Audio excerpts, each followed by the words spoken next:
Okay, welcome everybody to our City Council meeting tonight for the Provo City. It is Tuesday, September. No, it is not September. It is, I don't know why it says it's October 18th, 2022, Tuesday at 5. Got to watch here somewhere, 5:40 p.m. Meetings of the Municipal Council are being held in hybrid fashion. That is, members of the public can view council meetings on YouTube or Facebook, or they may attend in person in the council chamber here at Provo City Hall. I will remind participants to mute your microphone when not speaking to minimize the potential for background noises and conversations to be picked up, recorded, and broadcast for all to hear. I will state the names of those who are on the dais with me. My name is George Handley. I'm Council Chair. Councilor McKay is joining us on Zoom. She's our Vice Chair. And we have Councilor Ellsworth, Councilor Whipple, Councilor Fillmore, and Councilor Shipley. And we have Mayor Kafusi, Wayne Parker, our Chief Administrative Officer, Brian Jones, our City Attorney, and Justin Harrison, our Executive Director. I neglected to call upon a citizen to offer an opening prayer. I'm wondering if there is someone in the public who would be willing to offer that for us tonight. Thank you, Melanie.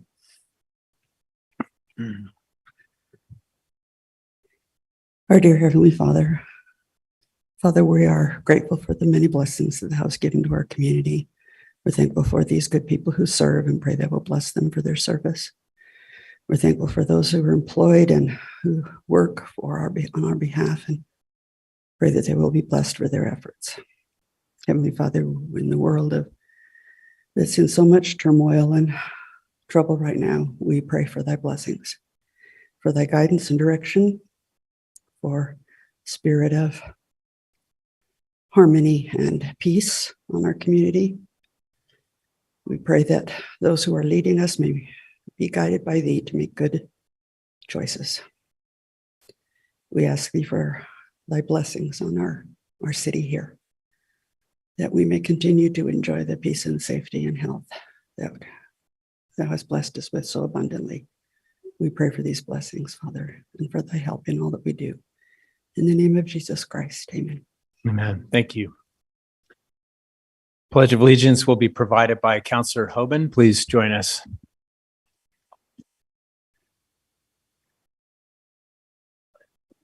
The flag of the United States of America, and to the republic for which it stands, one nation, under God, indivisible, with liberty and justice for all.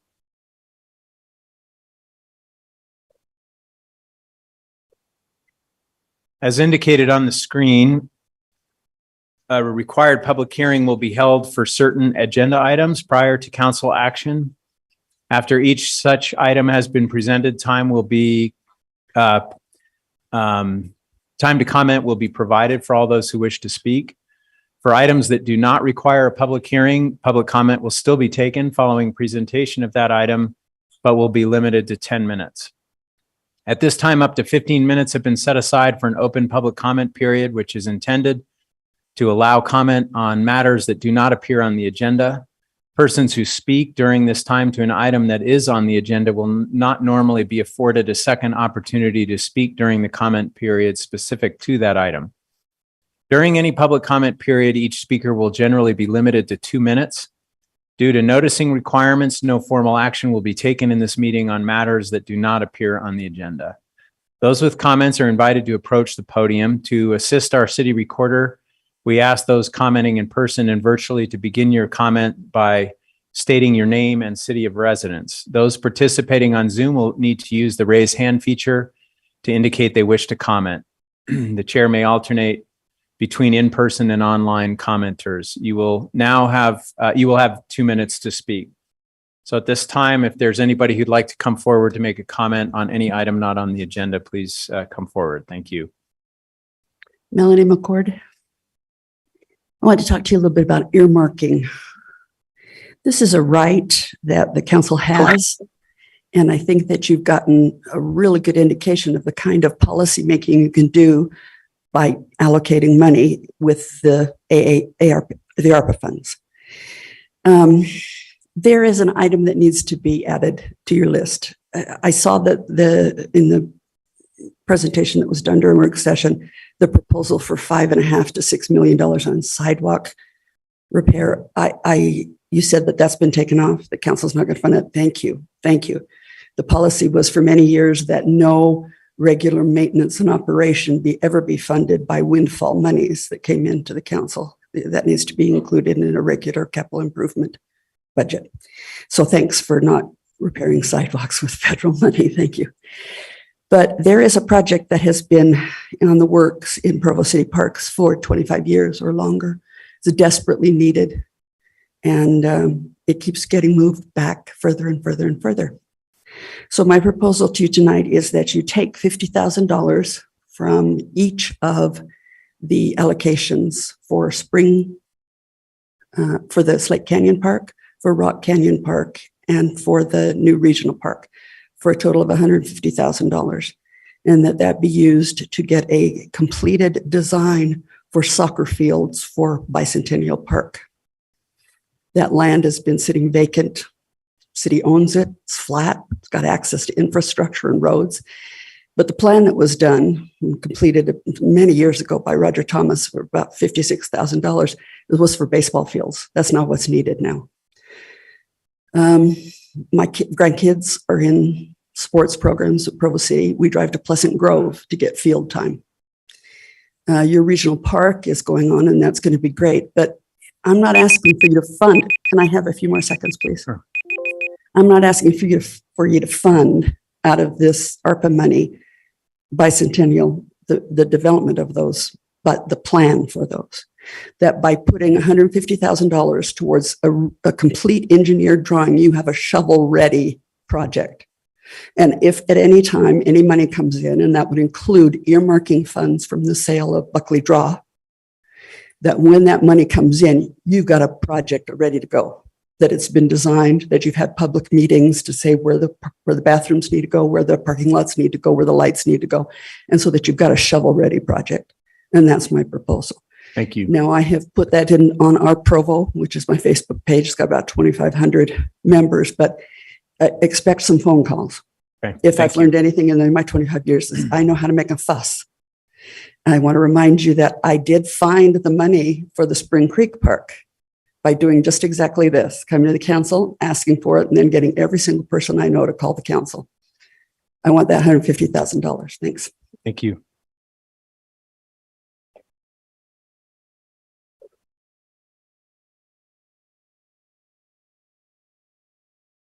Good evening. My name is David Wright. I'm a resident of Provo in the Rock Canyon area. I just wanted to make the council aware of an incident that I think you should know about. Last Saturday after the football game, my family and children went to Joe Vera's, which is a couple of blocks from here. And after the dinner, we walked to my grandson's apartment, which is on 3rd West. And as we approached 3rd West, I could hear music quite loudly. And evidently it's from a karaoke bar. I'm not sure about that. But it was vulgar and gross and offensive. And I won't tell you what it said in public, but I just wanted you to be aware of that. Thank you very much. Thank you.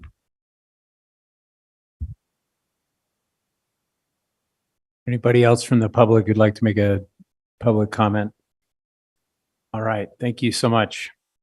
We will begin then with a presentation regarding the quarterly report for the 4th quarter of the fiscal year 2022. Dan Follett, Financial Division Director, will be our presenter. Thank you, Mr. Follett.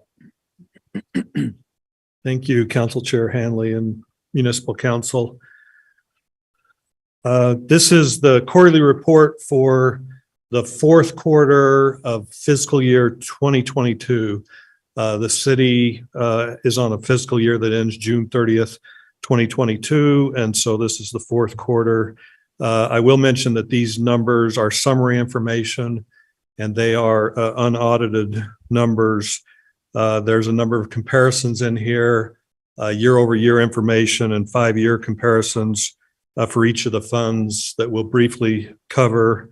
And then we would just mention that no data on revenue or expenditures is final until the city has completed its annual financial report and issued a comprehensive annual financial report. If we could turn to page 2, one more page. I apologize. I was hoping there would be a couple of numbers highlighted on here. So I'll just try to be as brief and as clear as possible. In terms of revenues, revenues for the full year came in at 111% of budget. You see that number on the far right-hand column about halfway down. There we go. Thank you very much. And that was really driven by 3 factors when you look kind of up above that item there. The first and the largest is sales and use taxes. And they came in almost $3.2 million above budget, or 113% above budget, representing the strong economy that we have here in Provo, and both consumers and businesses that are continuing to spend and support the community through their sales taxes. The next item that makes up a significant portion of that variance is the intergovernmental item. And it was $1.3 million more than budget, or 126% above of budget. And that's mostly grants and wildland fire revenue. $640,000 of it was wildland fire revenue. The remainder was primarily grants. And then the last item is the last item on the list there, $1,590,000 miscellaneous. That's made up of a couple of items, a land sale of $660,000, and then special events fees of $370,000. And then the balance of that is a number of smaller miscellaneous items. And then I'll just mention the transfers in at 101% came in very close to budget. If we could turn to page 3. For general fund revenues, when you compare them, we were just talking about the comparison to budget. Now we're talking about the comparison to prior years. General fund revenues came in 7% above the prior year number, the prior fiscal year actuals. And then the general fund transfers in were 2.4%, or $323,000 more than the prior year actuals. Turning to page 4. On page 4, we have sales tax that supports the general fund services, and it actually came in 13% more than the prior year actuals.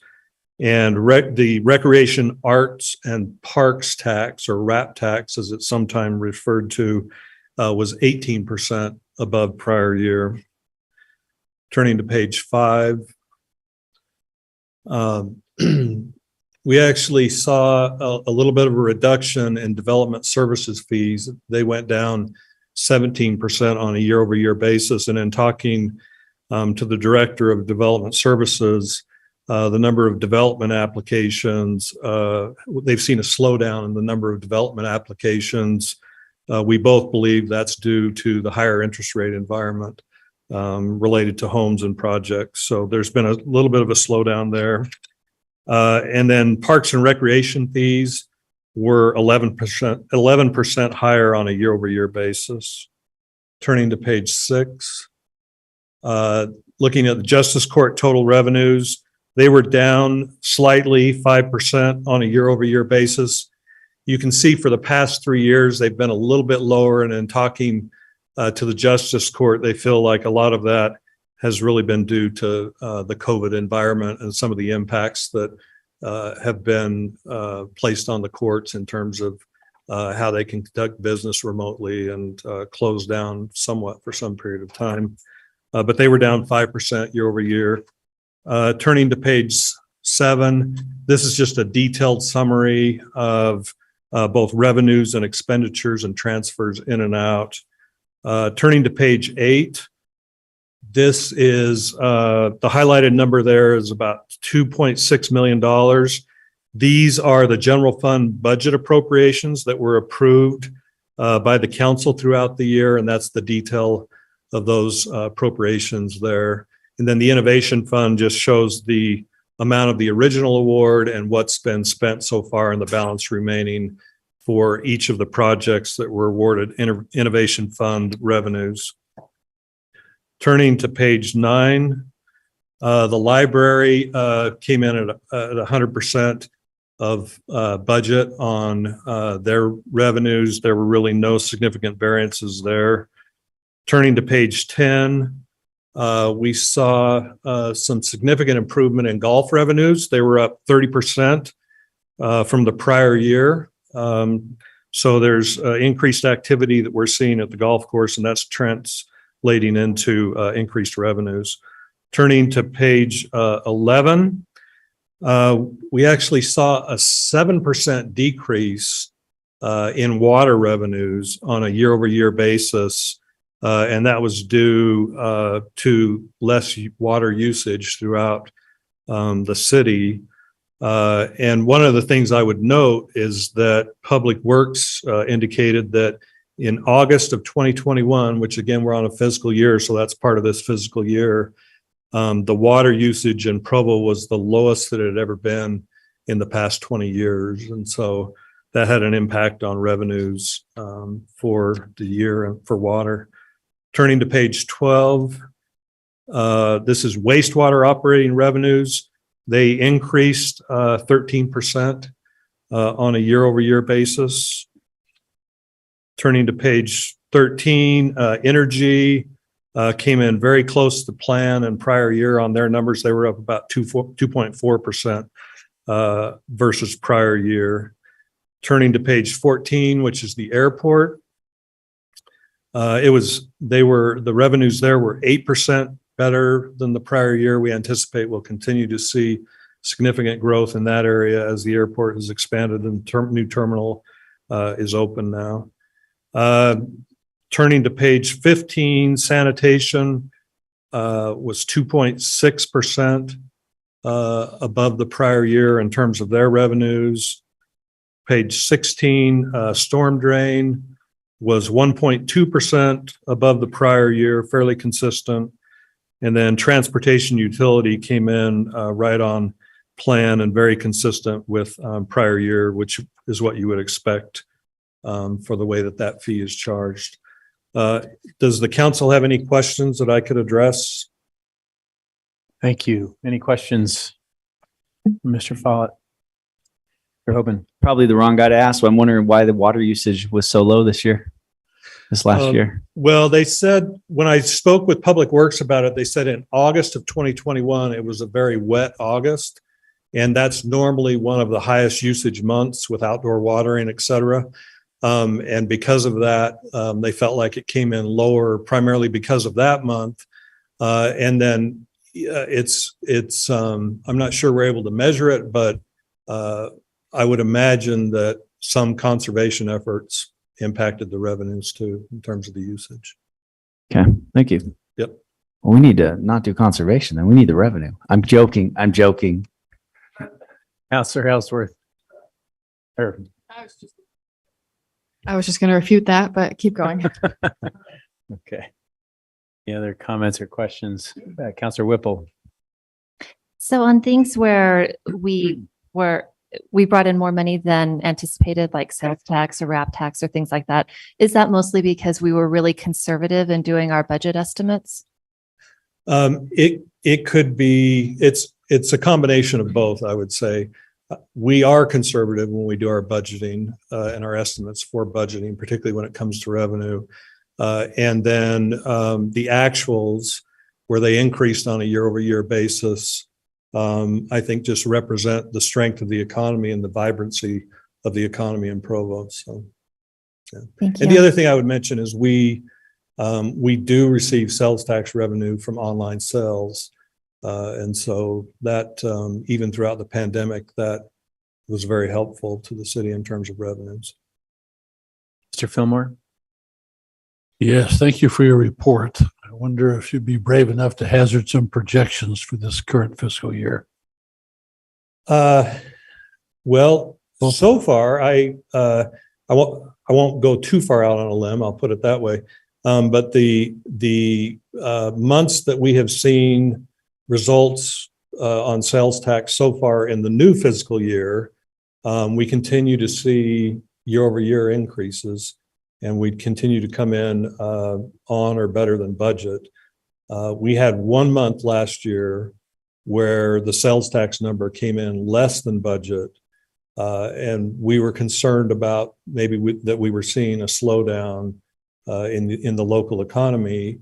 As it turned out, and as more information came in, sometimes there can be timing differences, or you can have significant sales tax payers that remit their sales tax late 1 month, and that was the case in that 1 month. Had the significant sales tax payer remitted timely, we don't believe we would have been below budget for that 1 month, and we saw a significant bump the following month. So, yeah, it's at this point in time we're cautious, but at this point in time everything still appears to be fairly healthy from an economic perspective in Provo. I wouldn't be so bold as to say that Provo is impervious to economic trends in the nation or in the world for that matter. But would you say that we have maybe some unique elements here that give us a bit of a firewall in terms of our economic viability? Well, I think that we have a well-diversified economy, which helps with respect to that. I mean, we have many different industries. I think BYU is a favorable factor, particularly where we receive sales tax revenue for online sales. So, whether if you're a student here and you're ordering goods from large online retailers without naming names, that benefits the city of Provo with those goods being delivered here. I think that's another factor. But again, we have a diverse economy in Provo, and that I think helps limit the impacts of a downturn in one particular area. So, And thanks for your thoughts. Yeah.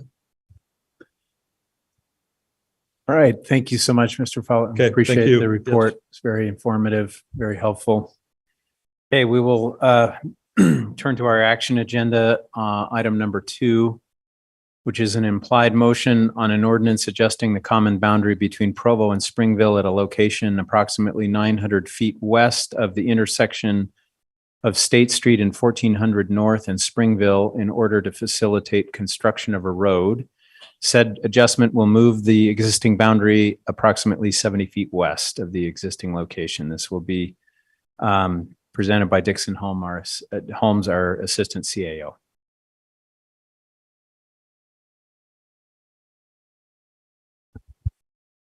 Greeting council members, Mayor. Again, so 2 weeks ago, the council authorized and allowed for basically surplusing or divesting ourselves of some property that would be essentially a nuisance strip as the new to be constructed road was shifted west, and working with the property owner to the east. It was his request, this is Steve Turley doing business as Gateway Partners, that property, and he owns property to the east of this, that all be within one municipality. And so the thought is, rather than have this nuisance strip or this narrow piece of ground within Provo and then the rest of the property in Springville, to put it all in Springville. Springville wasn't willing to make all the 5 acres part of Provo. So, and actually I've been told by the Springville city manager, Mr. Fitzgerald, that Springville is considering a similar action this evening. But anyway, so this would adjust the boundary. This equates to about 0.83 total acres that would go into Springville, no longer be a part of Provo. It would have access into Provo through a road, but it does effectively move. So the red is the current boundary, and the westerly edge of the purple would become the new boundary for Provo and Springville. And so this is an action that's required. And then there's some additional paperwork, Brian, eventually that we need to turn into the Lieutenant Governor's office, I believe, some certifications. If the council should choose to approve this request, of which we would hope that you would, just to facilitate the transaction and the new construction down at Mountain Vista. All right, thank you. We've heard this item before, but is there any comment or question? Seeing none, I'll open it up for any comment from the public. Okay, seeing none, I'll bring it back to the council for discussion. There's no discussion. I'll call for a vote on the motion.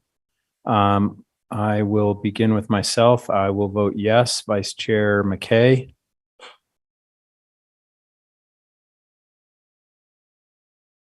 Councilor McKay, can you hear me? I will come back, see if she is able to get on. Councilor Ellsworth, Yes. Councilor Fillmore, Yes. Councilor Hoban. Yes. Councilor Shipley. Yes. Councilor Whipple. Yes. Councilor McKay, are you available? Okay, I will declare the vote 6 in favor with 1 excused. Councilor McKay excused. We'll turn to item number 3. An implied motion on an ordinance amending the zone map classification of approximately 8.1 acres of real property generally located at 652 South Lakeview Parkway from public facilities and agricultural to airport industrial. This is in the Provo Bay Neighborhood. Aaron Ardmore, planner, will be our presenter. Okay, thank you, Council. If we look at this request, look at the location, it's just north of Kinney Construction Yard on Lakeview Parkway, just northeast of the Provo City Airport. If we go to the next slide, the request to change the zone to airport industrial is because there's a request to establish industrial use there. You could see the 3 spec warehouse buildings. It would provide just over 109,000 square feet of warehouse space adjacent to the airport, which is essentially what is called for in the general plan and the Southwest land use map. If we move forward, the next slide, you can see just that, and that's the overlay of the general plan and the Southwest land use map. And next slide. So the current zoning, like it's in the legal notice, is a mix of agricultural zone and public facilities zone. Moving to the airport industrial zone would enable the applicant to move forward with his project plan and building permits for the warehouses as shown on the site plan on the next slide, if you could. This project plan has been found to meet the airport industrial zone and all the different requirements with that. So the action that's in front of you tonight is the zone change request. So the applicant can move forward with this plan.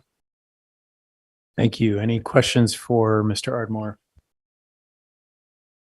Go ahead, Councilor Ellsworth. Slightly outside the purview of the zone change, but do we have any specific design standards for this zone? We do, yes. The airport industrial zone does have specific design standards. This project plan that's tied to the rezone did go in front of the design review committee for those standards and was approved. Okay, which facade is facing Lakeview Parkway? Is it the top Yeah, if one you can look or at the that. lower one?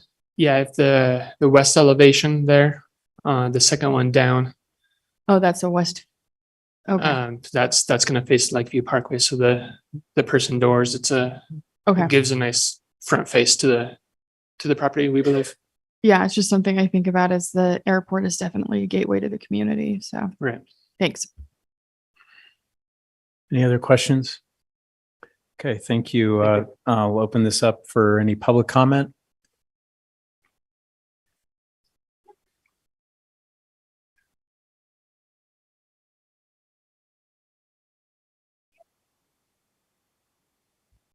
Becky Bogdan, Provo, Utah. The one thing I did read, but this does fit into the general plan, but the one thing I did read was again the concern of the trucks down Center Street. I wonder if, I know Sherry Hall Everett told me once that if it was in a school zone, that there may be some ways to prevent trucks from going down that school zone through safe routes to school. I wonder if that's something that needs to be explored with the more expansion that goes on into this industrial complex, because we do want to keep the kiddos safe, but we do need this to come to the area as well. So I guess my request is to see if maybe somebody in engineering can look at that and see if that's even a thing. And if so, how we could implement that to protect the kids from crossing Center Street to go to school, but still allow the trucks to enter. Obviously, the neighborhood wants them to enter and exit through the Lakeview Parkway and not go down Center. But that's something that needs, in my opinion, needs to be explored. Thanks. Thank you.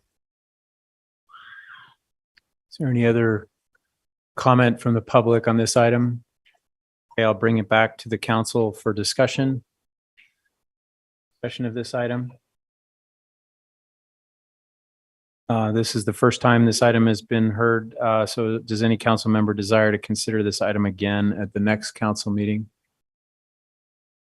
All right, seeing none, then I will call for a vote on the implied motion. I'll begin with Councillor Ellsworth, Yes. Councillor Fillmore, Yes.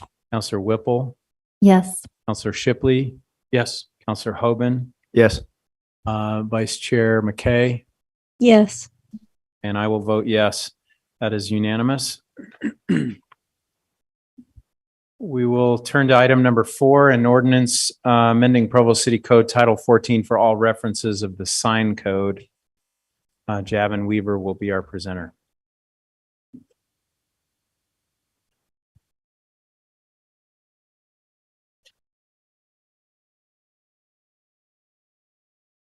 Right.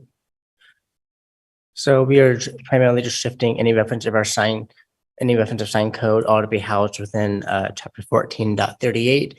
All of these zones on screen currently have some reference of signs. We're just shifting it from one location, all to be within one chapter.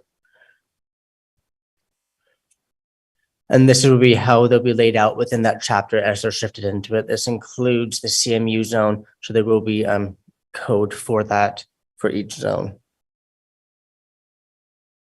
Some changes with this amendment include instead of some of the signs approval goes through Planning Commission, it'll just be by issuance of a building permit. And if there are any violations, they'll be handled within the building division.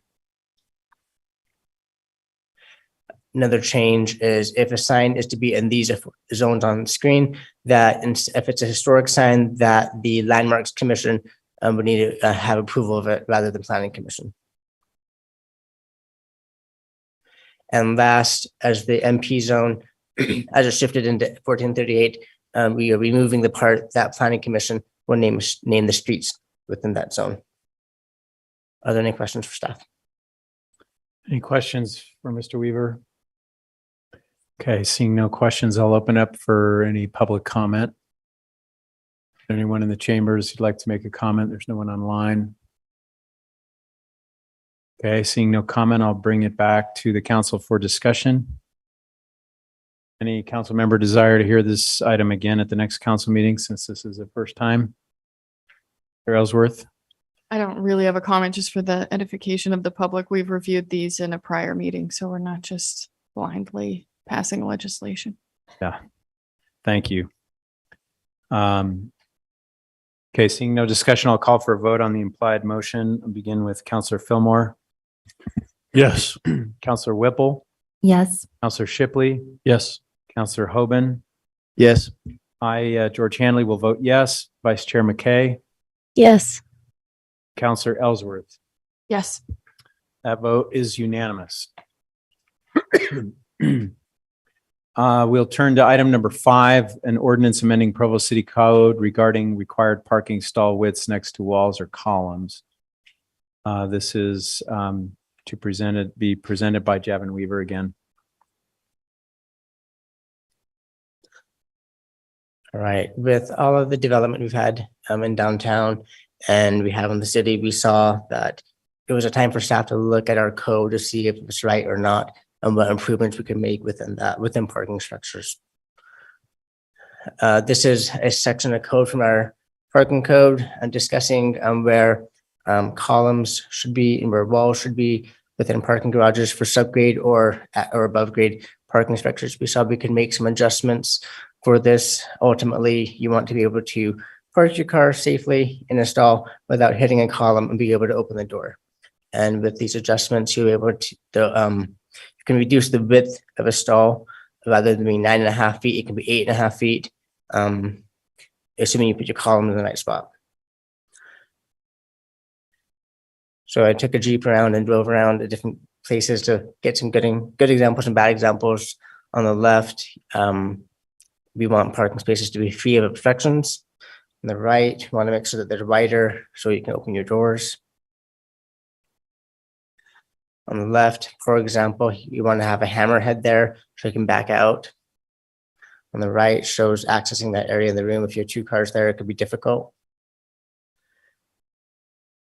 On the left, the column is within 6 feet rather than 4 feet, and so therefore you can't open the SUV's door. But on the right is a good example on where the column placement should be if you're parking a vehicle at that stall. Are there any questions?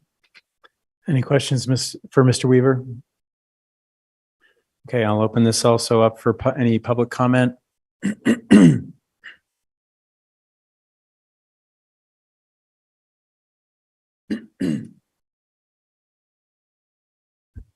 Becky Bogdan, Provo, Utah.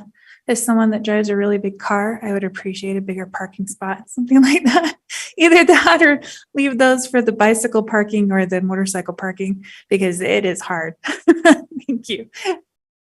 Thank you. Anybody else from the public? Okay, seeing no further public comment, I'll bring it back to the council for discussion. Seeing no discussion, I assume that also means no request to hear this item at a later point. If so, speak now or forever hold your peace. Okay, I'll call for a vote on the implied motion. I'll begin with Councillor Whipple, Yes. Councillor Shipley, Councillor Hoban. Yes. I, George Handley, will vote yes. Vice Chair McKay, Yes. Councillor Ellsworth, Yes. Councillor Fillmore. Yes. That vote is unanimous. Okay, we'll turn to item number 6, an implied motion on an ordinance amending Provo City Code regarding the mixed use and neighborhood mixed use zone citywide application. And once again, Mr. Weaver will be our presenter. Thank you. All this is adding in some ordinances that we thought were added in the ordinance. We enacted these a few weeks ago, and now we're enacting them now. So nothing has changed since then, but we're just getting those final pieces enacted. Okay, we had a discussion of this earlier, this explanation. Any questions, comments? Any comments from the public? Seeing no comments from the public, I'll bring it back to the council for any discussion and then a vote. Seeing no discussion, I will call for a vote on the motion from starting with Councillor Shipley. Yes. Councillor Hoban.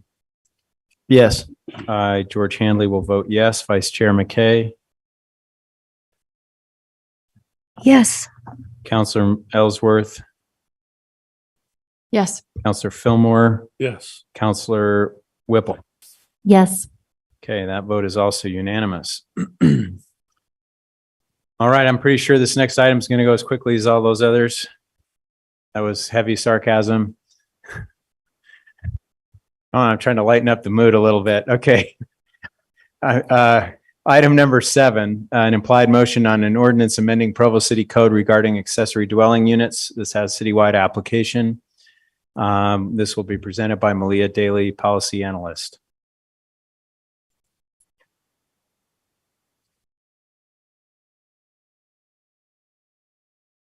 Okay.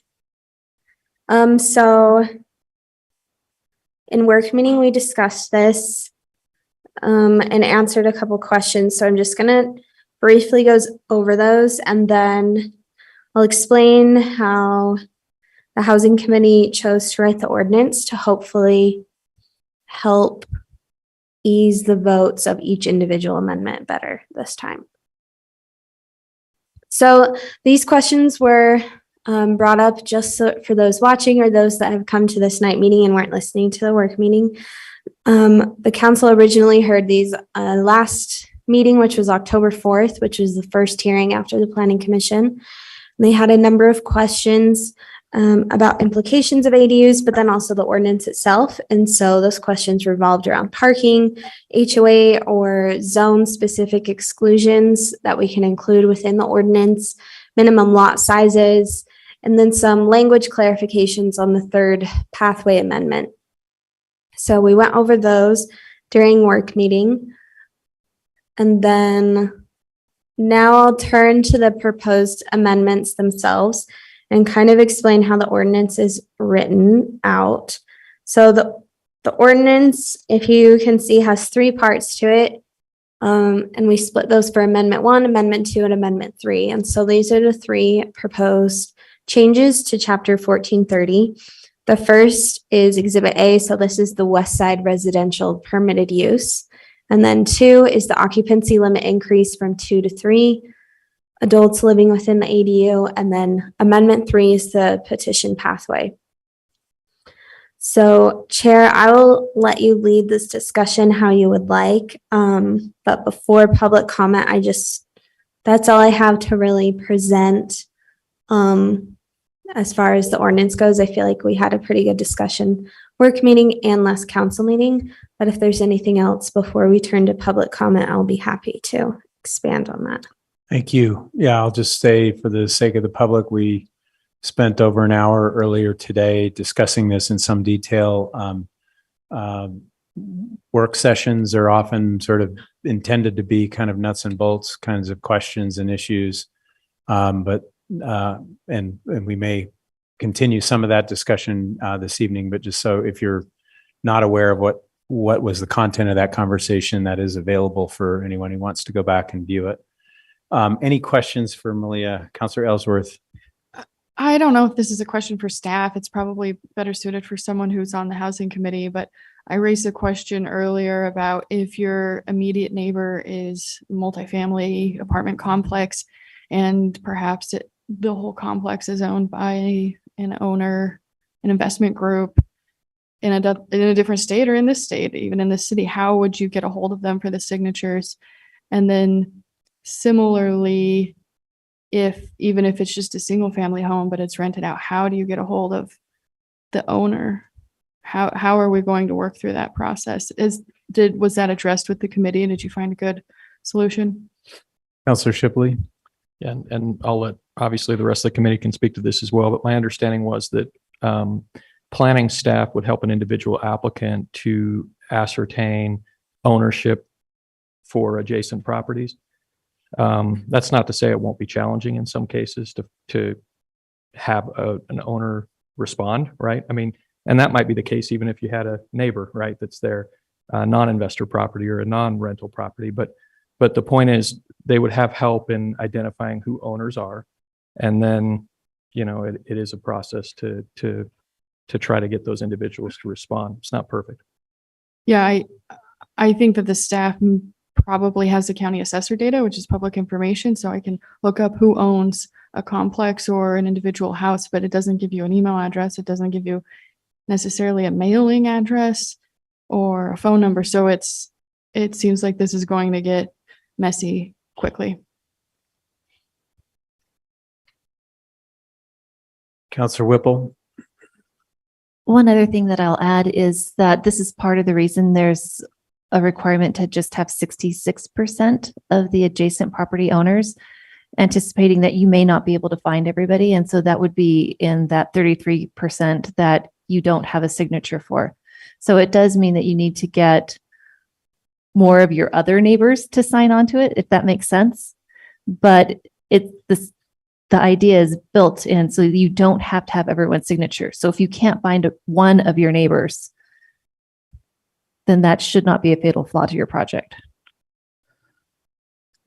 Yeah, I guess Ellsworth? I'm just still concerned about that process. I think it's going to fall apart where so many units in my neighborhood are rentals.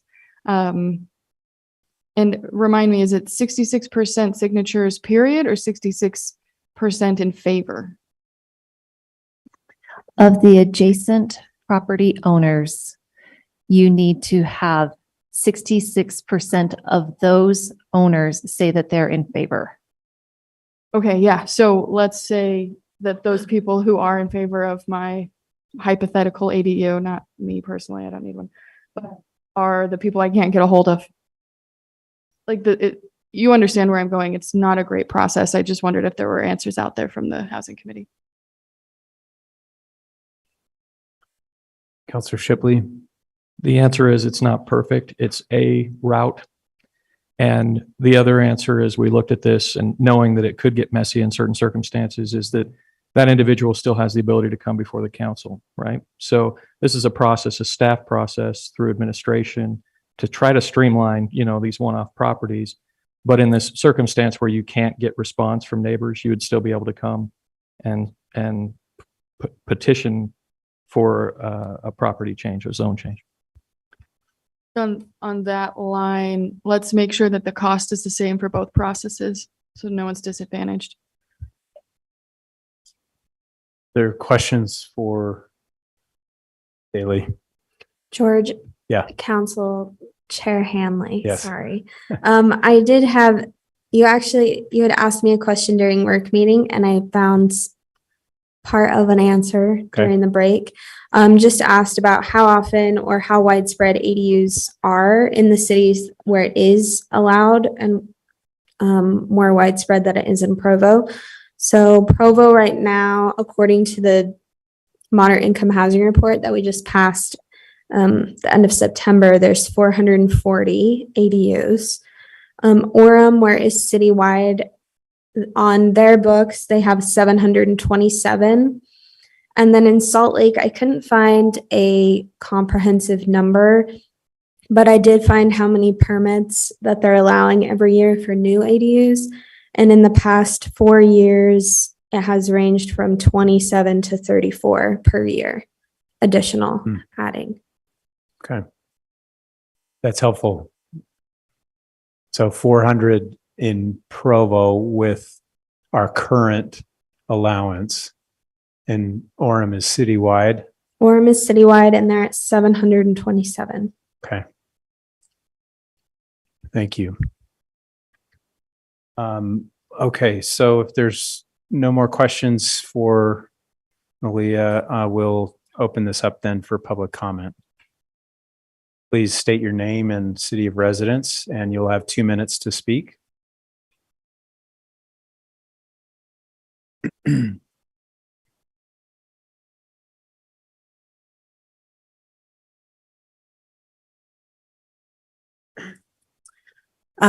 Hi, my name is Ruth Eldridge Thomas. I'm the neighborhood chair of the Foothills neighborhood in which I live.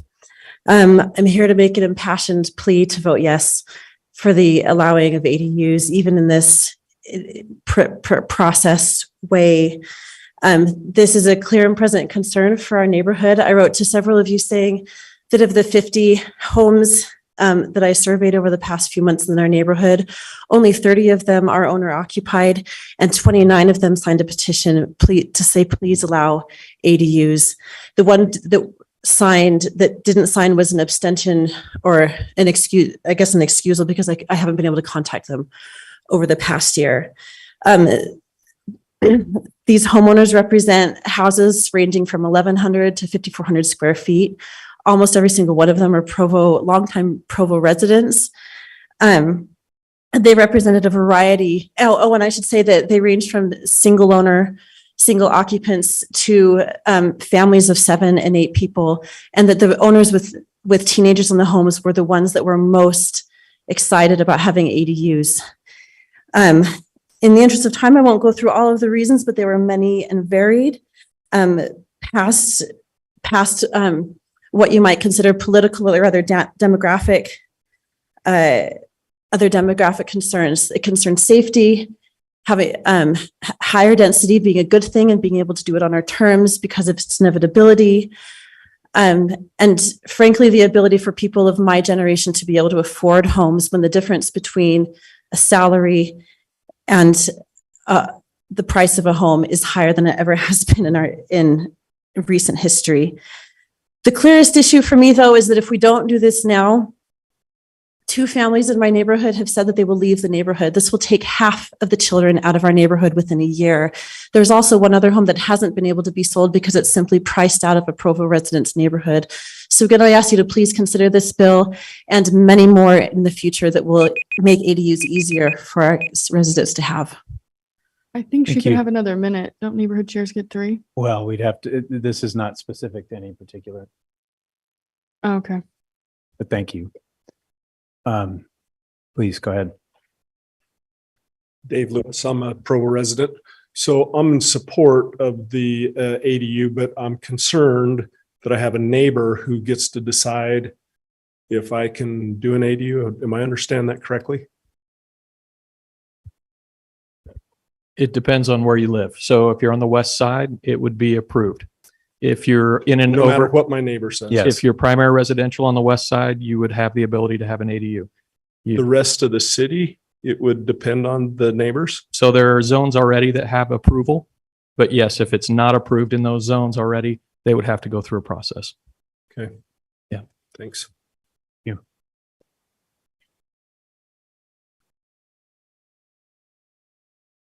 Hello, my name is Laura Middleton. My husband Mike and I are longtime Provo residents and homeowners. Last year, this council considered a proposed amendment that would have allowed ADUs citywide. The proposal was not accepted by this council, in large part, I believe, because of the overwhelming opposition to the proposal by the citizens of this city.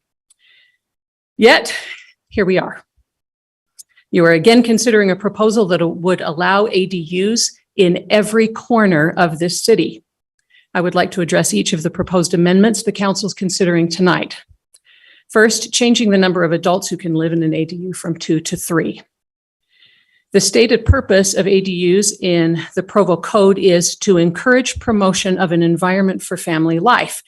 And indeed, family homes represent the greatest housing need in the city. By increasing the number of adults who can live in an ADU, more homeowners with ADUs would have financial incentive to rent to 3 singles rather than to a family. While the current rules don't and shouldn't expressly encourage ADU landlords to rent to families, with the new proposal, you would be actively incentivizing them to not.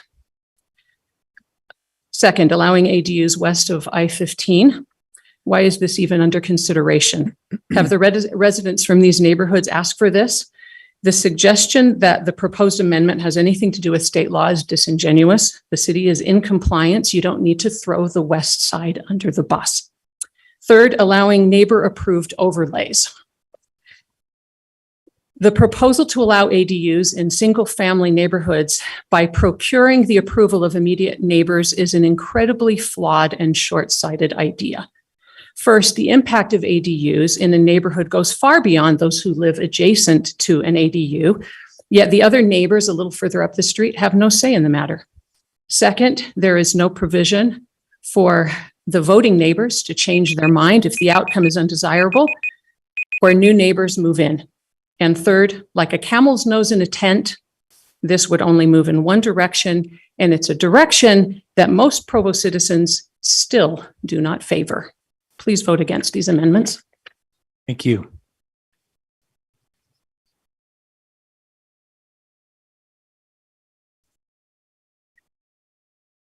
Good afternoon. My name is Ben Garcia. I apologize if I'm not super polished in my message. It's the first time I do this, right? But I'd like to kind of read some highlights from market research that I've done for a development company. Provo has been sharing in the growth of the tech sector like its neighbor Salt Lake City. Numerous technology companies have opened and expanded offices in the Silicon Slopes area, which extends from the southern part of Salt Lake through the northern part of Provo. In 2014, Google Fiber infrastructure was installed in the metro, and the ultra-high-speed internet increased Provo's appeal to technology companies. I would like to advocate in the addition of ADUs. My family and I currently renting in Orem, Utah, because we couldn't find housing in Provo. It's extremely hard to find student housing, affordable student housing, and I feel like adding ADUs and more options is going to not only benefit the local residents by bringing extra income, but also going to allow students and young talent to want to move here in the area of Provo. My concern not having enough living spaces that companies may feel reluctant to bring their offices here if they don't have, people don't want to commute to the area of Provo. So I would like to consider ADU addition. Thank you. Thank you.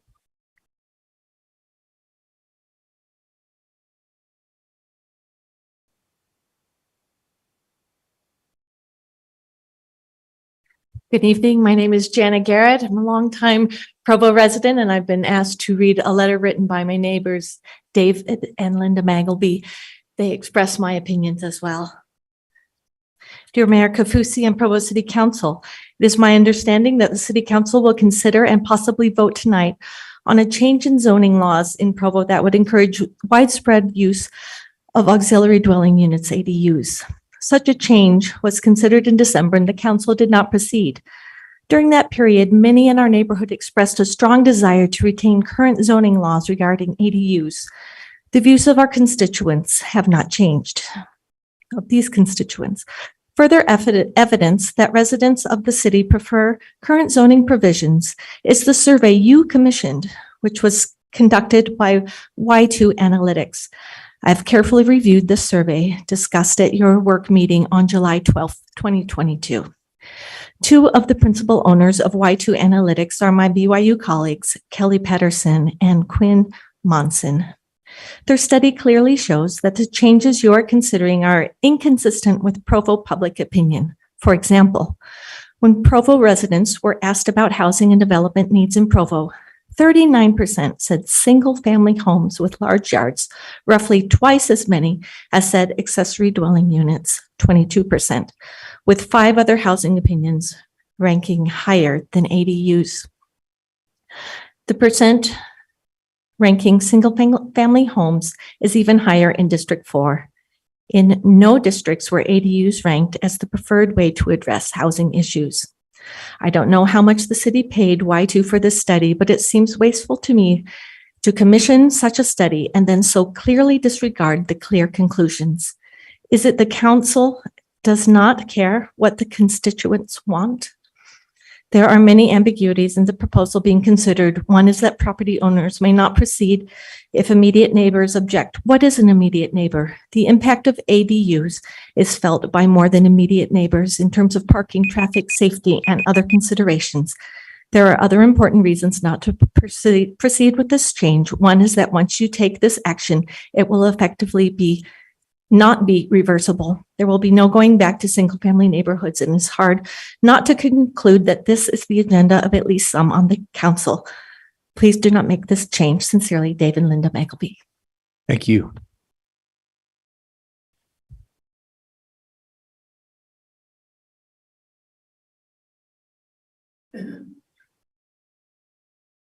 Hello, my name is David Wright from the Rock Canyon neighborhood. This reminds me a lot of what happened in Timpview Drive not too long ago when the council went forward, the city went forward. I think the council wants to take responsibility of making suggested changes on Timpview Drive that were clearly not accepted by most of the people in the neighborhood. In the past, when the city wanted to make changes in neighborhoods, they would ask for neighborhood input. You didn't do that on Timpview Drive. You're not doing it here. The council has had meetings. I guess people have opportunity to attend those meetings, but you have not reached out to the neighborhoods and asked neighbors what they think about this. And I think if you did, you would get a mixed reaction. There would be strong opinions on both sides. But most of the people in our neighborhood who feel strongly about this do not want this to happen. They feel they've invested in their homes, and this is taking away value from their homes by allowing ADUs. The other thing is what was just said is really true. You have no evidence that this is something that the city wants. You act like you represent the citizens, but you have not polled the citizens. You have not held neighborhood meetings. You are doing away with the neighborhood chair program. You've got a neighborhood council coming up, and you haven't asked the neighborhood councils what they think about this. I think it is inappropriate to move forward, and I strongly suggest that you get more public input. Thank you very much.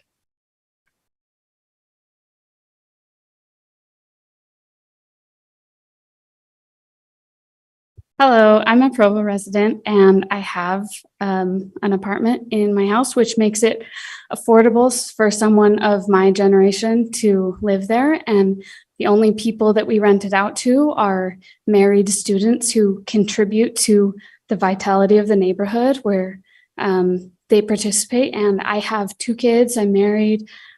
We've lived in our house for 5 years, and we are able to really contribute to the value of our neighborhood. And we have lots of family friends with young kids who want to move into our neighborhood and who would be able to if they were able to have an ADU that would make it possible with, like she said, the difference in the cost of a mortgage and the salaries. Those ADUs really help people of our generation to move in, have our kids grow up, add to the value of the neighborhood.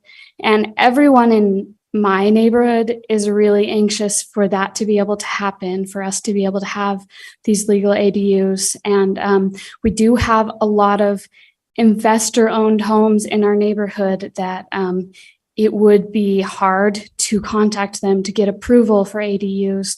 And we just want owner-occupied homes and to be able to rent those out. And we vet who would live in our homes and whether they would contribute to the neighborhood. And I think everyone in my neighborhood, at least, would be very happy with that situation, to be able to choose for themselves who contributes. And I think it would add a lot of people that I know with young kids, young families, to be able to live in those houses to just raise the future generations of Provo.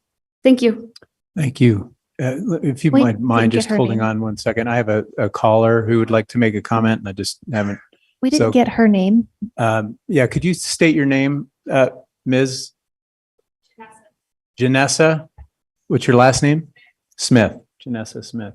Thank you. We'll get to you next, but Maggie Hammond online, go ahead.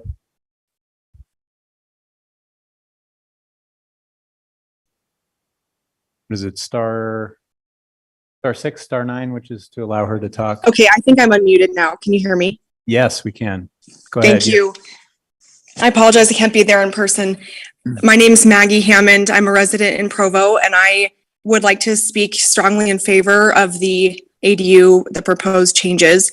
I am very intimately aware of this issue because over the past 10 months, I've spent probably close to 100 hours speaking with neighbors and working with the city because we received a notice of violation in January about our ADU. So I feel like I have some background to comment on this. I really second a lot of what Janessa just before me said. I think my main 2 points that I'd like to speak to are that first, I think these proposed changes would increase the number of owner-occupied properties, and I think that's a point that the opposition overlooks.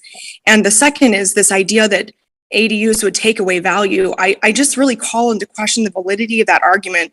First of all, I just think it's a little elitist to think that there is a benefit to having a single-family home over an ADU. Personally, I think it comes across as being very unwelcoming to families of different socioeconomic backgrounds, of different ethnicities. And I think that is really important that our city be diverse and in many ways. The second is that I'm not sure if many people are aware, but if you are over 65 years old and you occupy your own home and you have an accessory dwelling apartment, you can actually rent that out to an individual, and that's in the city code. And so I make the argument that this current city policy is actually discriminating against young families such as myself, who solely because my husband and I are in our 30s, we cannot rent our basement apartment, and we're losing the value of our property that our neighbors are able to have based on their age. So I think the point is that what does it matter to the neighborhood if it's an elderly person renting out their apartment to grandchildren or unrelated individuals versus someone my age? So I think those are 2 points that haven't been touched on. Thank you. Thank you. Go ahead, sir. My name is Jeff Hammond, and she just stole my thunder. And I'm a Provo resident. That's my wife. So I think one thing with ADUs is people lose is there's very specific guidelines put into place. This is not all of a sudden going to be an open season of, okay, I'm going to start renting out every room of my home. So I think that's something that we need to understand. I think another thing is Provo is a historically old city. I mean, relatively, if we look at the United States and the West, and Provo, a lot of homes have been built and have ADUs part of it. My home was built with it. I mean, that was built for that, has 2 separate driveways, has kitchen in it, but yet we're now in a zone where that's not being able to be used. And I find that frustrating. I also find it frustrating that some people think the only way this will allow single families to move into areas are through ADUs that are younger. It also allows a young family like me to buy a home, but then to supplement income and mortgage by having an ADU. So all of a sudden you're bringing in 2 families that are younger and are able to afford living into this place. I think another frustrating thing is we heard with the mixed land or the changing of the zonings in North Provo for the family homes. I mean, they pointed out there's really not affordable living in Provo, and that's why they wanted to build these rentable condo homes there. So I think that would be really exciting to allow diversity. I know in our home, we had an elementary school teacher who taught at Canyon Crest. She's unable to live in Provo, the city she works in, because it's too expensive. So I think with ADUs, under appropriate guidelines, under following the rules, it increases value to the home. And I know we had a realtor come through and said, if your home has an ADU, you could sell it for $100,000 more than you could without it being approved. So, and I don't know if that's true with everywhere, but that was in our neighborhood. And really quick, we have 100% approval from our neighbors to have an ADU. And so I think there's a big need. And I'm in the Rock Canyon neighborhood and they like it. Thank you.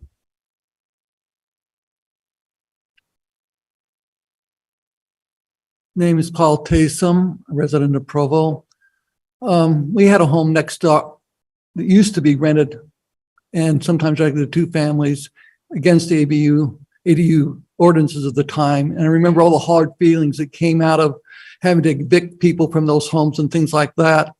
And I think especially the 3rd proposal is very ambiguous and needs a lot more thought in how they're going to do that, because it is ambiguous. And I don't want to see the hard feelings that I've seen already in some of the situations. Thank you. Thank you. My name is Jonathan Gardner. I'm currently an Orem resident, former Provo resident, just graduated from the BYU MBA, and my professional experience is in real estate, as is my education. I want to address 3 concerns. One is the upward pressure on rental prices. This is kind of a glaring concern that everyone's aware of. But when I moved here for the first time from another state where I was living after I lived in Provo, I paid 2 months vacant rent because of how competitive the rental space was. So I had to rent this for 2 months prior to school starting, my place 2 months prior to school starting, just to make sure I had a place for school. I'm concerned about the challenges that are created by the neighborhood approval concept. I hope that we can address that, but I could see warring neighbors unnecessarily, which is concerning. My 3rd concern is, or I guess I'm addressing a concern that was mentioned prior, that it will decrease the value of the homes, both in my professional experience and in my research. Almost every case an ADU increases the value of homes. And that's all. Thank you. Thank you.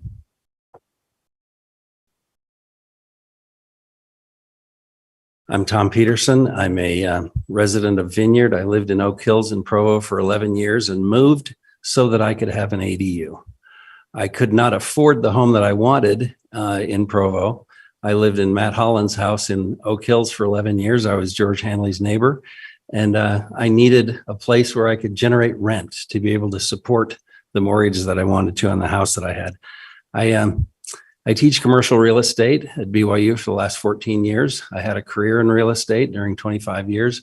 And last in is hard. I mean, NIMBYs are all over, right? We don't want things in our backyard that might alter our neighborhood, but it can be a great blessing to have people come into a neighborhood that add vitality, bring children, bring some of the vitality that is needed in some of the older neighborhoods. If there's an outside entry stairs, if there's adequate parking, if you can pour a little concrete to have an RV pad location for additional parking, it can keep parking off the streets. Aged homeowners can benefit from the income that comes off of an ADU and make it more affordable to them. These are inflationary times. It's estimated that food prices went up 85% in 2 years, from April 2020 to April 2022. That's affecting the aged.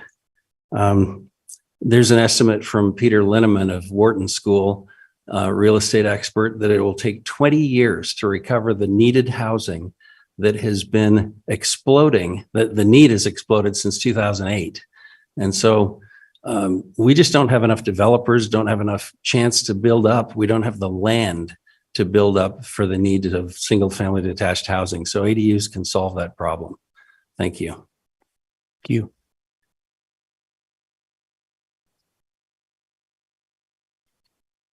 Good evening. My name's Scott Murray. I'm a lifelong resident of Provo and actually served with George on the Housing Committee for 3 years. I'm a real estate broker and I've sold real estate in Provo, Utah County for the last 30 years. I'm here to tell you that this does not diminish the value of a home. I'm in favor of citywide accessory dwelling units. They need to be done right. They need to be done with off-street parking, needs to be owner occupied, and it needs to be safe and habitable. Our sister city Orem has had this citywide availability to their residents for decades. I don't know what, I'm sorry, is David here? David Wright? Oh, there he is. He and I spar all the time because he is opposed to this, but I am in favor. But it's paranoia that the city is going to deteriorate because of legal accessory dwelling units. That's just not the case. When a buyer comes and they're looking for a home that they can afford, a legal accessory dwelling unit is by far preferred. And those are the ones that are in demand. And I can just tell you that from 30 years experience, that this is a positive thing. We need it in our city. We're in an affordable housing crisis. Please consider that. And let's do it right so that the other neighbors are not going to be opposed. I'm in favor of a citywide legal accessory dwelling unit ordinance. Thank you. Thank you.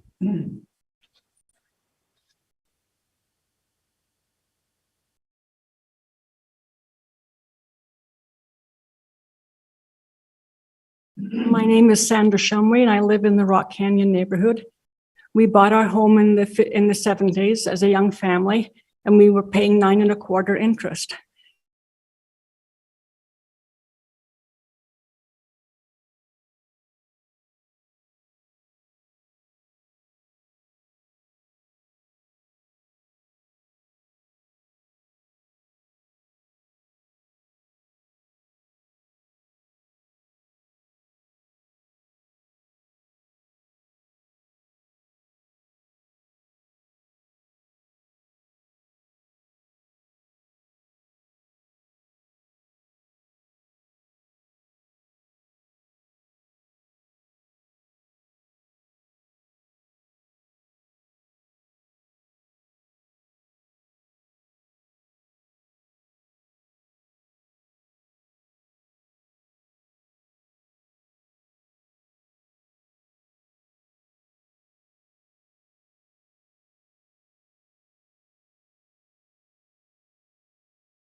Chair Hanley, do you want me to go back to the We're beginning of okay. my thing?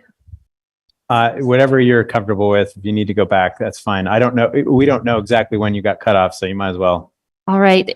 Well, for those of you who will definitely hear me repeat myself, I apologize for that.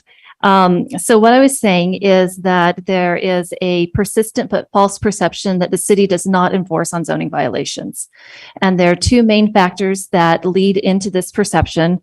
The first is that because we have a complaint-driven system and many people decline to enter those complaints of the violations that they see and know about in their neighborhoods, the city does not have an opportunity to enforce on those violations. However, that means you have lots of people who know that there's a violation. They are mistakenly assuming that the city is declining to enforce. The second is that the enforcement process itself is slow. So this process involves first verifying the complaint, confirming that there is indeed a violation, giving the notice of violation, giving the property owner an opportunity to cure that violation and to come into compliance. For persistent, obstinate owners who refuse to come into compliance through that process, then the city will do its legal enforcement. We have people here in the audience who've gone through that process, who have found that they've been in violation. And I have neighbors in my neighborhood who have gone through this process as well. Part of the problem with this is that we don't often report back to the complainant that there is an enforcement process going on. We don't give them regular updates saying, okay, on this date we went and inspected, on this date we did this, on this date we did this.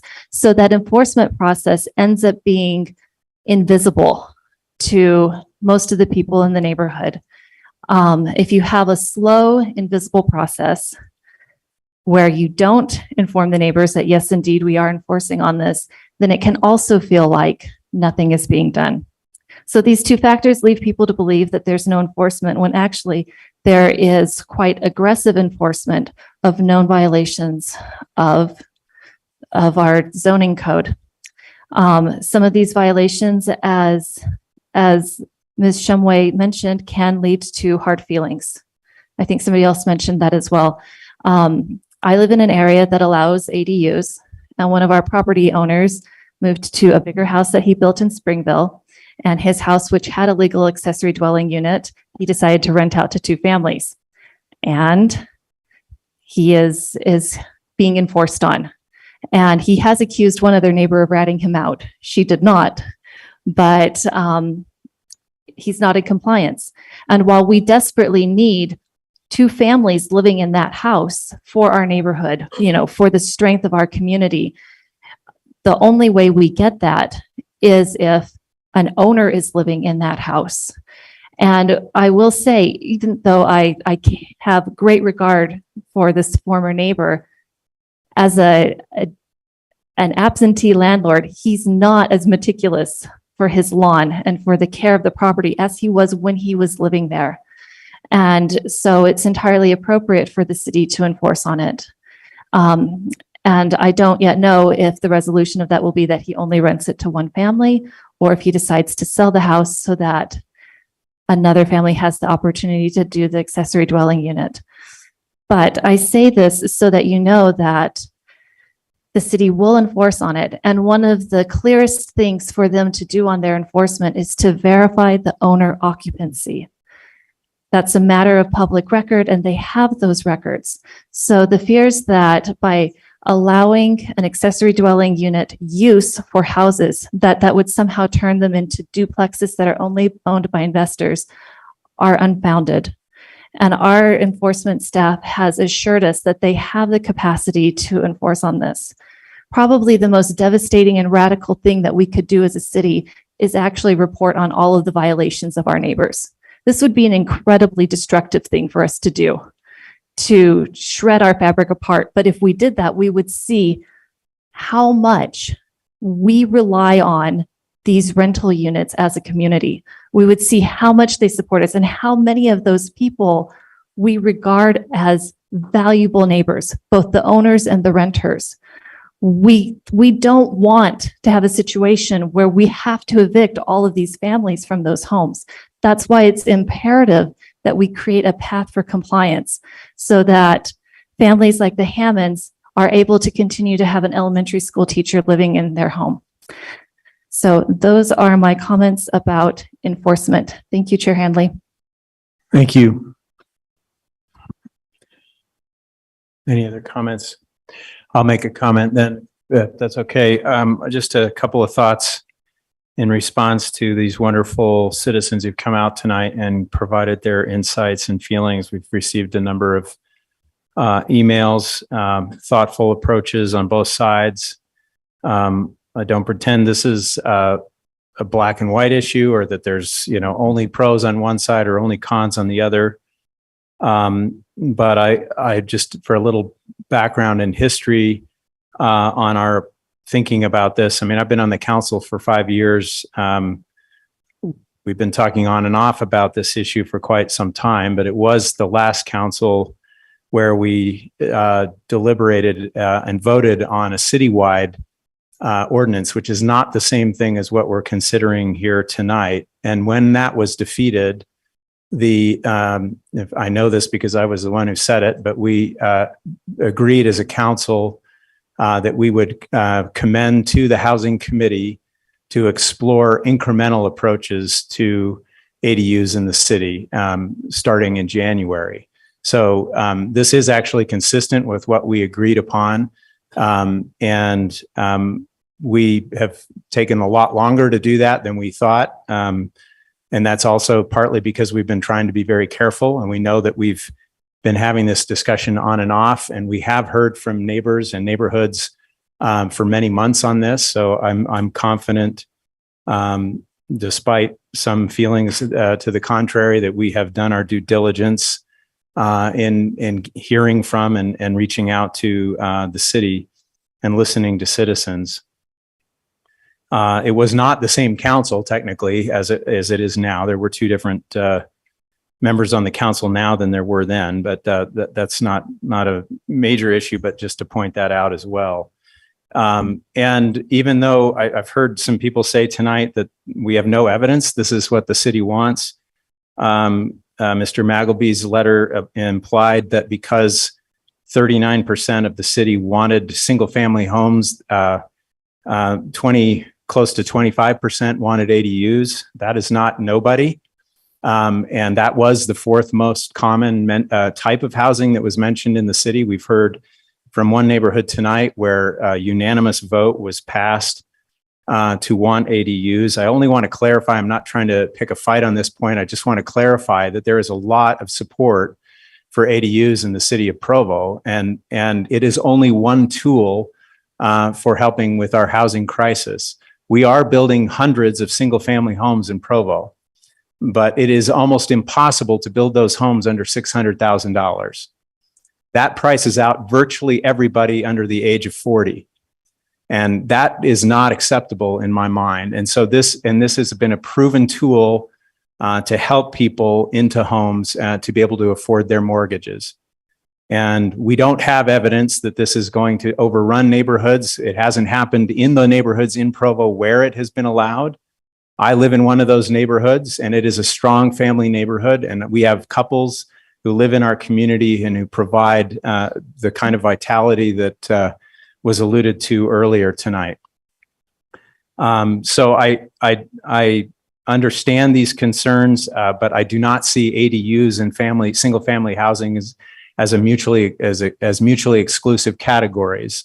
We know that it was a legal fight in my neighborhood to get the state of Utah to require owner occupancy in ADUs, and that happened, and that has helped to stabilize a situation in my neighborhood that was out of control. So I don't pretend that ADUs are the preferred housing type. I don't think they're the only housing type.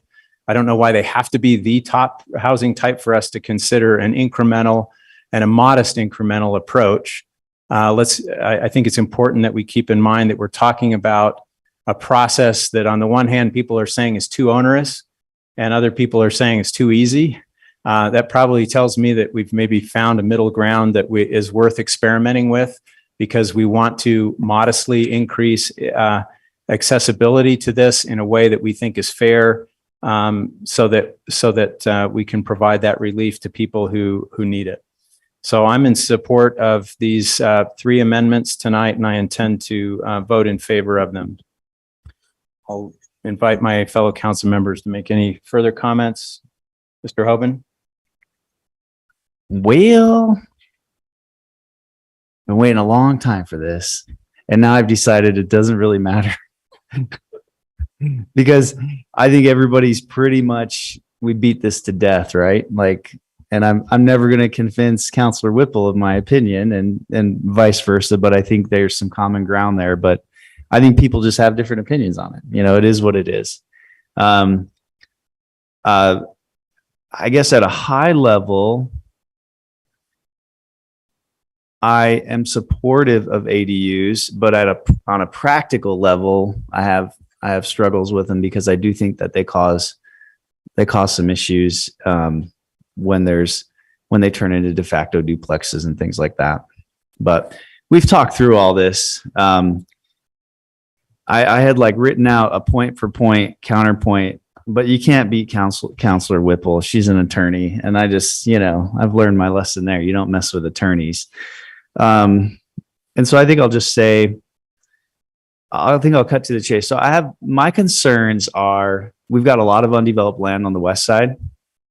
And I know that we have restrictions on density and things like that, but I think over time, there's going to be more and more pressure to build as much density as we can anywhere we can in the city, because there's just this type of pressure, right? With costs of housing and, if we can build smaller homes, smaller lots. So I'm sensitive to all that. I can appreciate that. I've had to buy homes in my day and even recently, and they're getting astronomical. So I think the pressure is going to continue to build for us to build more density. And so my concern is if we kind of have a blanket on the west side ADUs and we don't have a minimum lot size or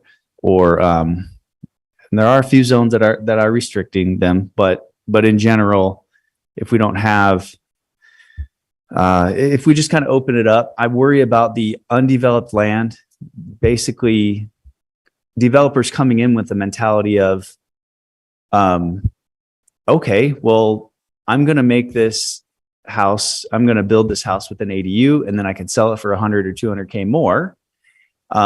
Because I've had developers straight up tell me that, like, hey, don't quote me on this in public, but if you make ADUs legal, I'm definitely going to start building homes with ADUs where I can. So I think that's a reality. That will be something to deal with. And then how does that impact affordability? It doesn't lower the price of the home, but it might make it more affordable because they can offset some of the costs. So I think it does make homes more affordable in that sense, but it won't necessarily lower the price of the home. But in any case, I think my main concern is that undeveloped land on the west side. And if we have a blanket policy, I believe developers will start to build more and more homes with ADUs, or what I would call ADU ready, in a sense where, hey, let's put in the basement steps. Let's make sure it's got all the plumbing and in the right places. And so as we start to build these larger developments, are we going to get ADUs on scale? And I know that that's kind of like an ADU-geddon scenario, right? But I do think it's realistic given that home prices and lot prices are so expensive. I think developers are going to start to say, okay, how can we try to maximize our profits here? So is that what we want for the west side? I guess that's the main thing. And Becky's shaking her head no. Right? I think there's differences of opinion on what we should be doing with the west side as far as, and what our kind of like moral imperative is to like make housing more affordable and try to allow more people to live here and such. But I guess just in general, I think that's my big question is, what do we want for the west side? Is do we want that undeveloped land to end up, being really ADU heavy? Because I think it will. So I asked Bill in advance. I didn't want to put him on the spot, but Bill Pepperoni, I asked him if he wouldn't mind coming up and addressing that concern for me, because I just really don't want the west side to end up, being too ADU heavy. I mean, it impacts infrastructure. It impacts air quality as more people are driving everywhere. It impacts density. There's all sorts of issues that come with density. So what are your thoughts on that, Bill? Well, I would be surprised if we get the production home builders building subdivisions with predominantly ADUs at the time the house is built, simply because we haven't seen that happen even in areas where it's been allowed in the past. The council staff has been researching this for the better part of a year, and they didn't find examples of that around the country. Historically, the home builders have been very focused on delivering the house at the best price they can, so it increases the number of potential buyers that can qualify for that mortgage. So that's why most homes aren't built with finished basements. The cost to finish a basement substantially raises the house. And if you're going to put add a kitchen into that, it raises it by thousands even more. What's really important to home builders is absorption rate. Think of it this way. The home builder is at the end of this almost long food chain of developers that gets it to that house finally being built. And that home builder carries a lot of the biggest risk because he's bought the lot, he's taken a construction loan for the house, he's carrying tremendous risk, or she. The longer they hold that house unsold, the faster it eats in their profits. A subdivision that sells 4 homes a month could be abysmal, where if it gets 6 or 7 sales a month, now it's profitable. So historically, the production builders have been very focused on absorption rate and the price of that house. They certainly will plummet so that you can add a kitchen in the future. They will plummet so you can add a bathroom in the future. Yes, I'm sure they will do that. But unless the buyer wants it finished and the accessory apartment built and they're willing to pay that higher price, I don't think we're going to see it happen in the production markets. Now, there's people here with a lot of years of real estate experience. If they see it differently, I'd love to be corrected. But to me, what's important about it as we move forward is that Development Services needs to report back to you periodically to see how this is going. Because if we're having unintended consequences, we need to deal with it. Homes on the west side aren't going to start getting built for 2 years or won't be moved into for probably 2 more years. Lift station's got to be finished. Subdivision's got to be approved. It's got to be built and the house built. So I think we're looking at 2 years before we see people moving into homes out there. We need to report back to you and see how things are going. If we're seeing something happen that we didn't mean when we wrote this, let's revisit it. Okay, that was pretty convincing, Bill.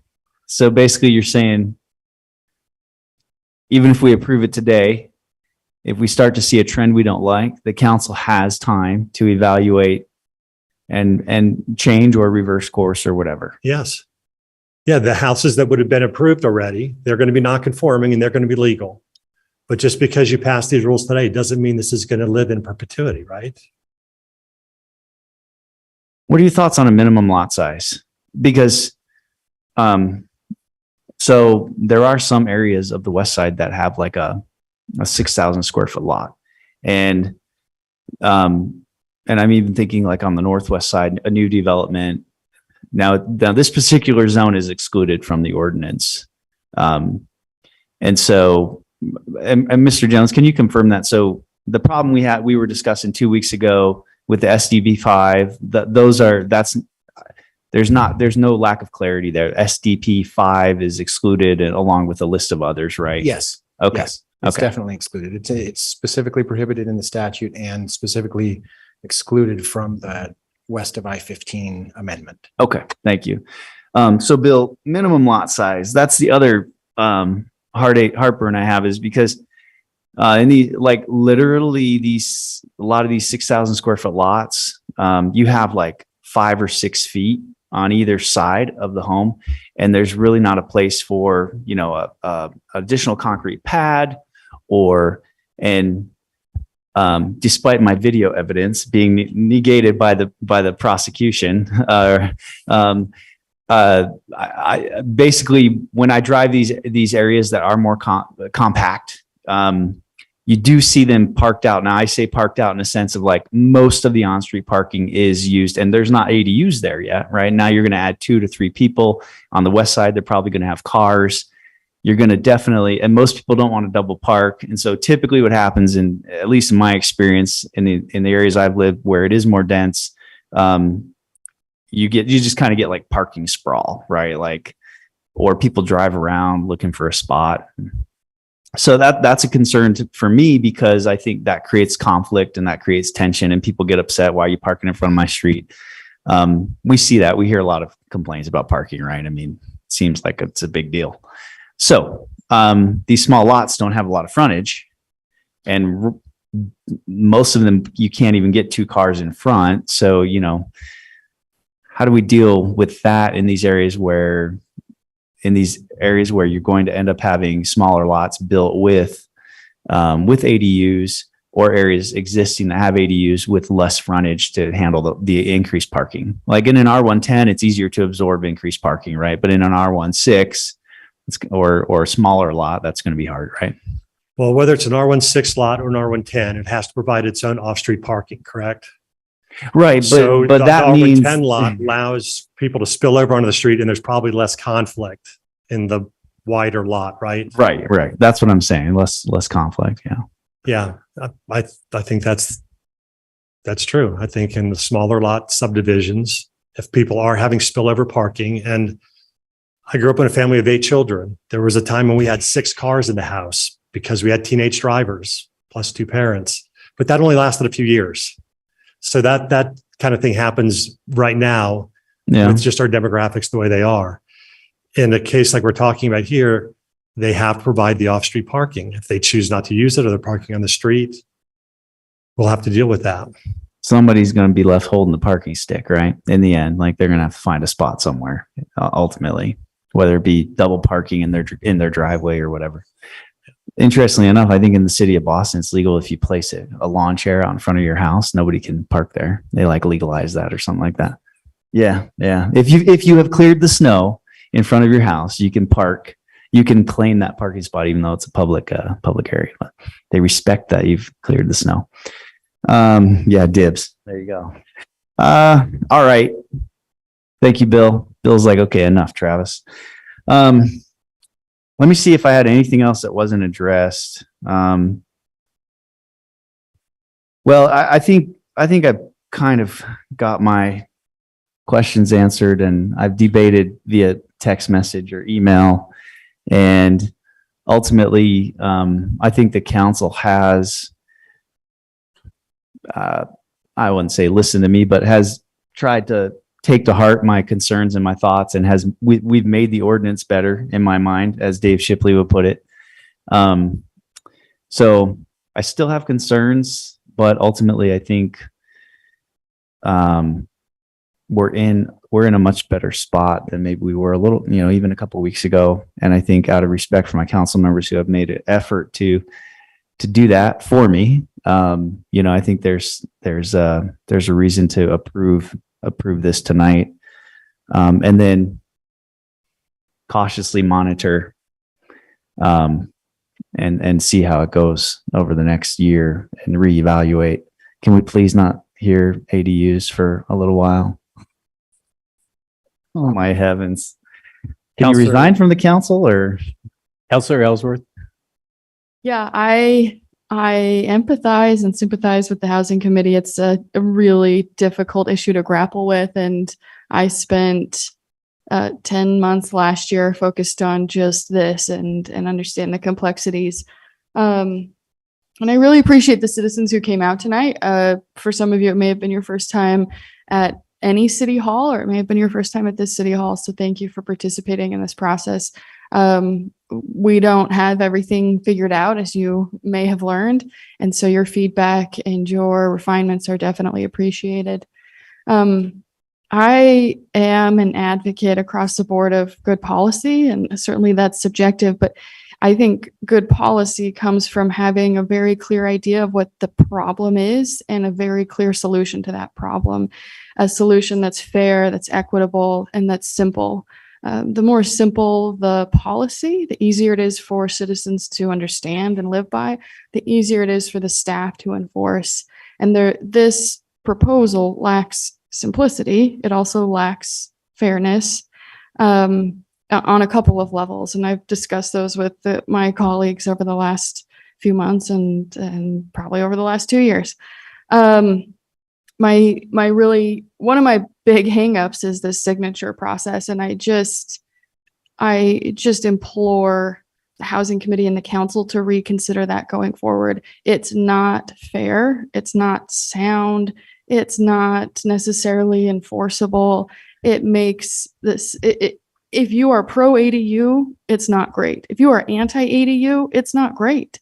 It's not going to work for most people going forward. And so I just think there has to be a better, simpler, more equitable solution. And I hope that you will innovate and look for precedent in other cities and find another path that we can adopt that will be better, faster, and cheaper than this. I do want to make a substitute motion, and that is that we remove section 14.30.0309, which says internal connections. To the extent that such a requirement is not prohibited by the laws of the state of Utah, ADUs located inside a one-family detached dwelling or in an addition to a one-family detached dwelling must have an internal connection between the ADU and the principal part of the dwelling. That was added last year at the end of the year, and the state of Utah, who we are, Provo is a subdivision of the state of Utah, has said that cities are not allowed to dictate these kinds of internal connections. And I think it should be stricken, redacted, removed. And that's my substitute motion. I'll second that.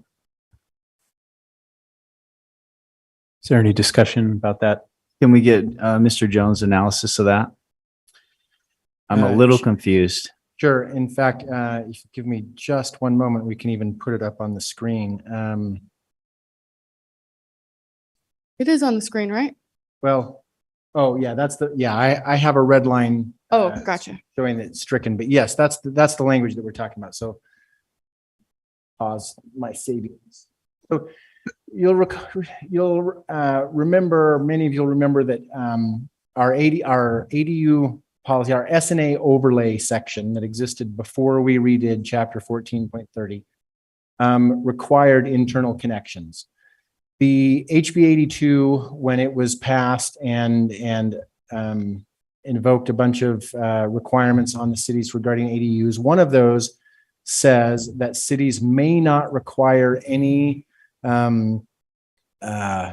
structural requirements on ADUs other than those that are specifically listed in that code. Because of that, it was our opinion that the Provo internal connections requirement is not allowed by state code. There were some counselors at the time that felt like that may have been an oversight and that they may be able to go back and convince state legislators to walk that back and change it. So the compromise position was that we put this in and said, we recognize that we can't enforce internal connections right now, but if it ever becomes the case that we can, then it's automatically in the code. And so that's what this provision says. It says if the state at some point in the future allows us to require internal connections, then we do. Councillor Ellsworth's suggestion is that since we currently can't, we should just strike this paragraph out of the code. But it's not necessary. It's not necessary. I mean, it's not necessary to a certain degree. I would say we're not in conflict with state code because this provision already says we can't enforce this if state code says otherwise. But it is redundant, at least at the moment. Okay. Any other discussion about this substitute motion, Travis? Yeah, so I think the reason certain council members were opposed to not having an internal connection is because it negates the argument that these homes will be move-up homes. Because how are you going to convert it back when let the family grows or whatever that argument is?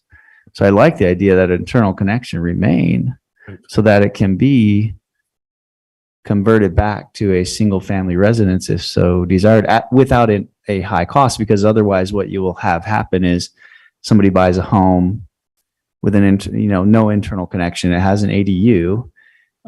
They're paying more, most likely because it's an ADU and it's allowed to be an ADU. And so they're probably paying more because they can generate revenue off the property in addition to living there.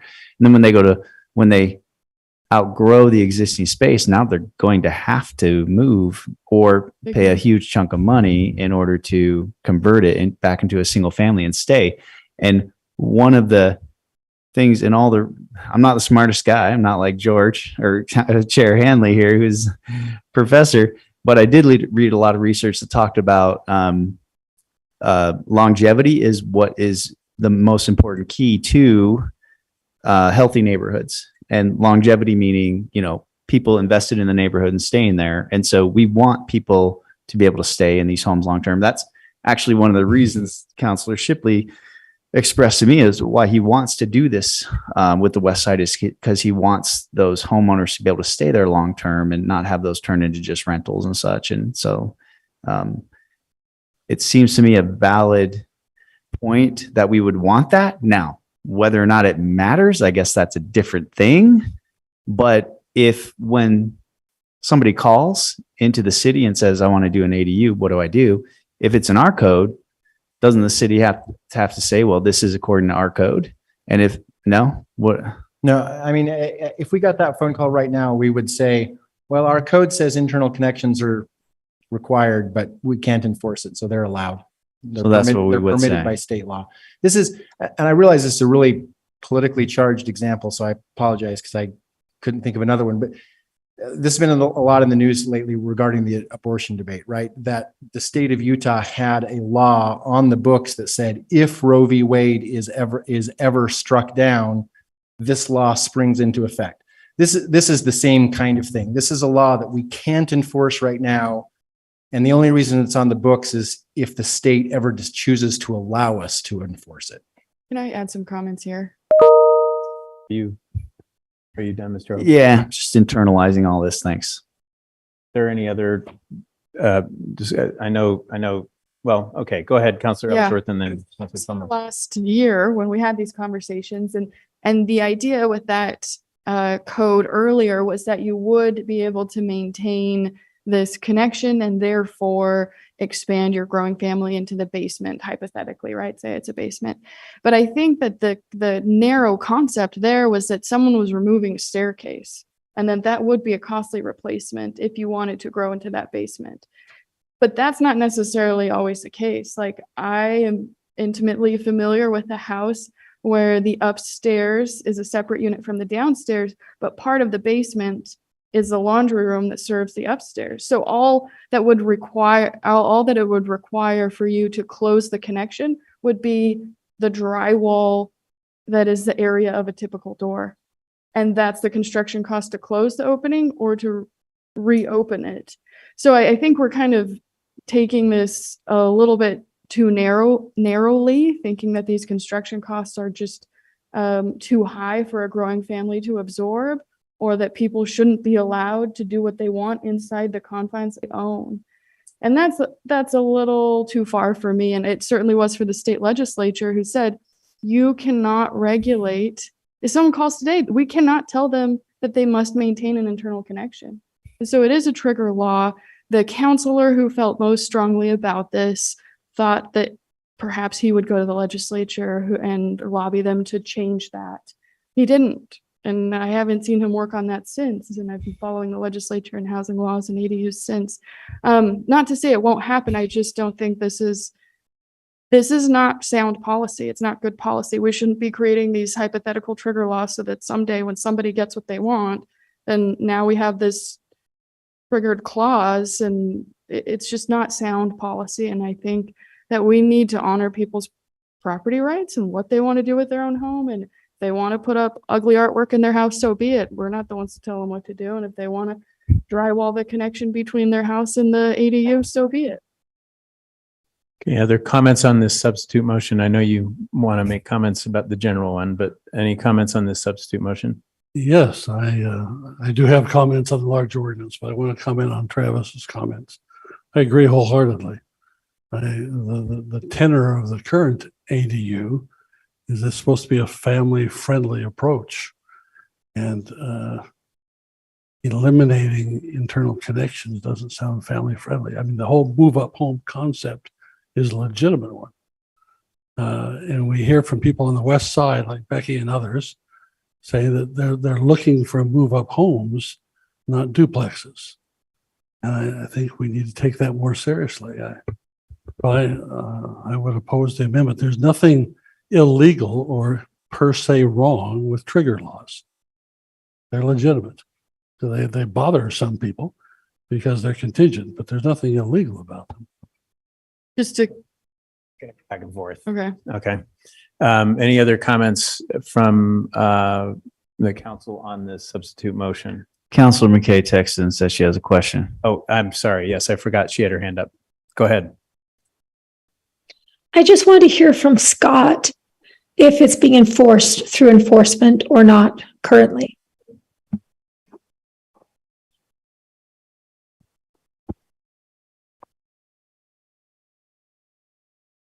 Did you hear me? Yeah, sorry, I had to walk up to the mic. I was in the very back. So I'm assuming your question is regarding the internal connection, correct? Correct. So state law doesn't allow us to enforce that currently, so no. Okay, thank you for that clarification, Scott. Okay, other comments? Councilor Ellsworth. Yeah, I was just going to comment to what Councilor Fillmore was saying. We can't enforce this, and it does not prohibit families from doing whatever they want with their drywall, opening or closing a connection. It's just completely unenforceable. If we were to allow ADUs tomorrow in every home in the Foothills neighborhood, we cannot require them to maintain a connection. Councilor Shipley. And striking this at this point doesn't preclude us from adding it back if the state were to do something different. I just don't see this as so I'm just not caught up in one way or the other. I'm happy to support it if that's what the council wants, because it just doesn't matter. We're not enforcing it, and we can change it back if we want. If the state allows this at some point in the future, we can add it back to code. Okay, so I'm going to call for a vote on the substitute motion then. How's that? So we can get back to finishing up our discussion. I'll begin with Councilor McKay. What am I being asked to vote on exactly? This is the substitute motion to strike 14.300.0309 about internal connections. That's all it is? There's that part? Yes. Yeah. Yeah, that's fine. Okay, so you're voting yes? Yes. Councilor Ellsworth?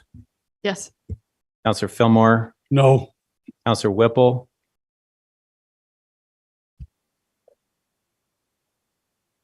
Councilor Whipple? Yeah, I'm thinking about it. Okay, Sometimes it takes me a minute. all right. Yes. Councilor Shipley? Yes. Councilor Hoban? Yes. And George Hanley will vote yes. So that vote is 6 in favor with Councilor Fillmore opposed. Okay, we'll back to the discussion. Councilor Fillmore? Thank you, Chair Hanley. I confess I have mixed feelings about this ordinance. I really do appreciate the hard work the committee's put in on this and all that. It's a complex issue. There are many varying opinions. And on the positive side, I'm mindful of the fact that this could be very helpful to senior citizens who have a big house and maybe need some help on finances. Maybe they just want some company in the basement. That's fine.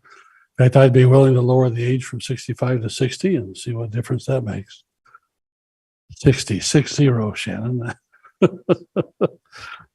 Secondly, I can see it'd be helpful to young families who are trying to buy a house that they can grow into and help with their mortgage. I get that. And I think it'd be a helpful thing for young couples looking for a nice place to stay and on the whole affordable housing issue. And I think that the requirements we have about owner occupied and adequate off-street parking, that's all good things. But there are problems with it. And we have many of our citizens who are opposed to it, and they're not necessarily redneck, knee-jerking NIMBYists. They have reasons, and we need to take those seriously. Right now, Provo's in compliance with the state law. The state imposed this law on us, and we had to comply. And they gave us a special concession because we're a college town, or some people like to say an urban university city, right? But And they may change, they may make it more strict in the future for all we know, and we'd have to respond to that. I just don't see a big need to open this up in a citywide fashion at this time. And there's no rush in my mind to increase density per se. The current ordinance is supposed to be a family-friendly thing, but changing the maximum number from 2 to 3 unrelated adults, I felt was a mistake. I lost that vote a month or so ago. But I think what that does is it creates an incentive to take in 3 single adults, because that's 3 more renters and 3 more cars potentially. I think that's unwise. I think we should have gone incrementally, should have stuck with 2 instead of 3. I think my main concern, I suppose, is the absence of neighborhood input. I worry about the southwest part of town, for example. I don't hear an outcry from the southwest part of Provo yearning for ADUs. We're imposing that on them. We haven't surveyed the southwest part of town. We're just assuming that that would be a good thing for them. It's kind of, we know what's best for you. The same logic applies to this requirement, this pathway to an ADU, that you have to get about 2/3 approval of the neighbors immediately adjacent to you. It's a pretty small sampling of your local neighborhood. ADUs will affect people down the street, across the way. It's not just the people who live next to you. And I really do believe that it's going to be hard for somebody who lives right next to you to say, no, you can't have an ADU. They're your neighbor. It's important. They want to maintain friendship. They don't want friction across the fence. I think it's this is a neighborhood issue. It's not just your one neighbor to the right or to the left. And I think we should expand the size or the radius of that group that needs to give their approval to an ADU. It just seems to me this is a neighborhood issue. Doesn't mean it has to be the whole defined neighborhood of the 34 we have, but it ought to be a larger area, not just who's immediately next door to you. I just think that's a real problem. And we're not taking into account the feelings of our various neighborhoods. I think it also flies in the face of the Y2 survey that we paid for. The Y2 survey didn't come out with a result that was just crying for more ADUs. It was low down the list. Number one thing was for single family homes. And I think, again, we're kind of imposing our will, like we know what's best for everybody in the city. But if we ought to say to the neighborhood, what do you want? What's in your best interest, in your opinion? This is where you live. We don't necessarily live in your neighborhood. What do you think? But we're not doing that. And I think that's, that's just contrary to any kind of democratic notions where we're imposing something on them that they didn't want when they originally bought their homes. And I know we have an affordable housing crisis, but I would have been much more in favor of this if we'd limited the unrelated adults to 2. But now we've opened it up, and we're going to get a very kind of density issues that Councillor Holman highlights. And have more cars, more traffic, more pollution to some incremental. I just think that there's a rush into this that isn't needed. I also think that call it the law of unintended consequences, if you will. I think it's really hard to reverse this kind of a thing once you've put it in place. I don't know. None of us know where this is going to lead to in 5, 10, 20 years. This will change neighborhoods.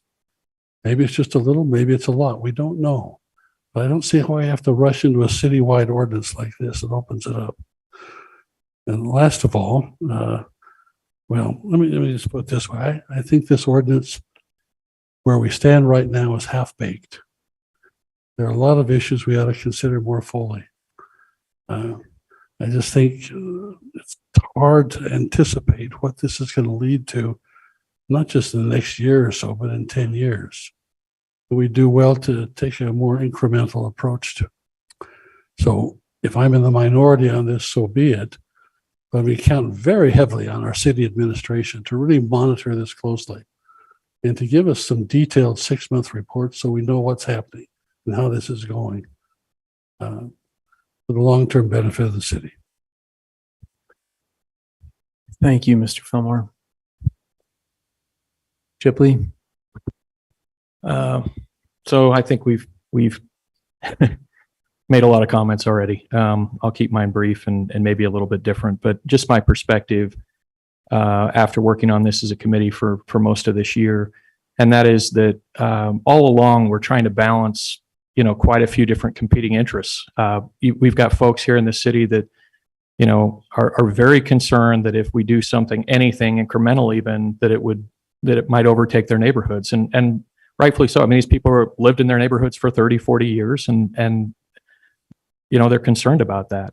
And then I've got, the other side of that coin is that we've got people in neighborhoods that have ADUs that have been highly successful in maintaining home ownership, in giving opportunities to young families to add vibrancy to the neighborhoods, to allow them to have some affordable housing opportunity.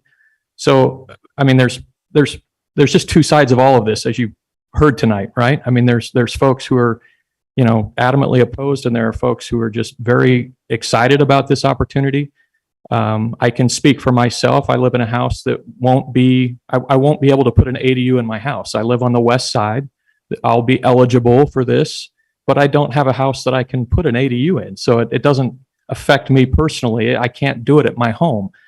Having said that, I think my neighborhood could benefit from some homes in my neighborhood as they age being owner occupied, instead of all becoming rental properties as they age out. I think if we do this right, if we have the right process, and I think the pathways process, although it's got challenges, and although I guarantee we're going to have to keep looking at it, to Ms. Ellsworth's point, there's challenges with it. We have to keep looking at it.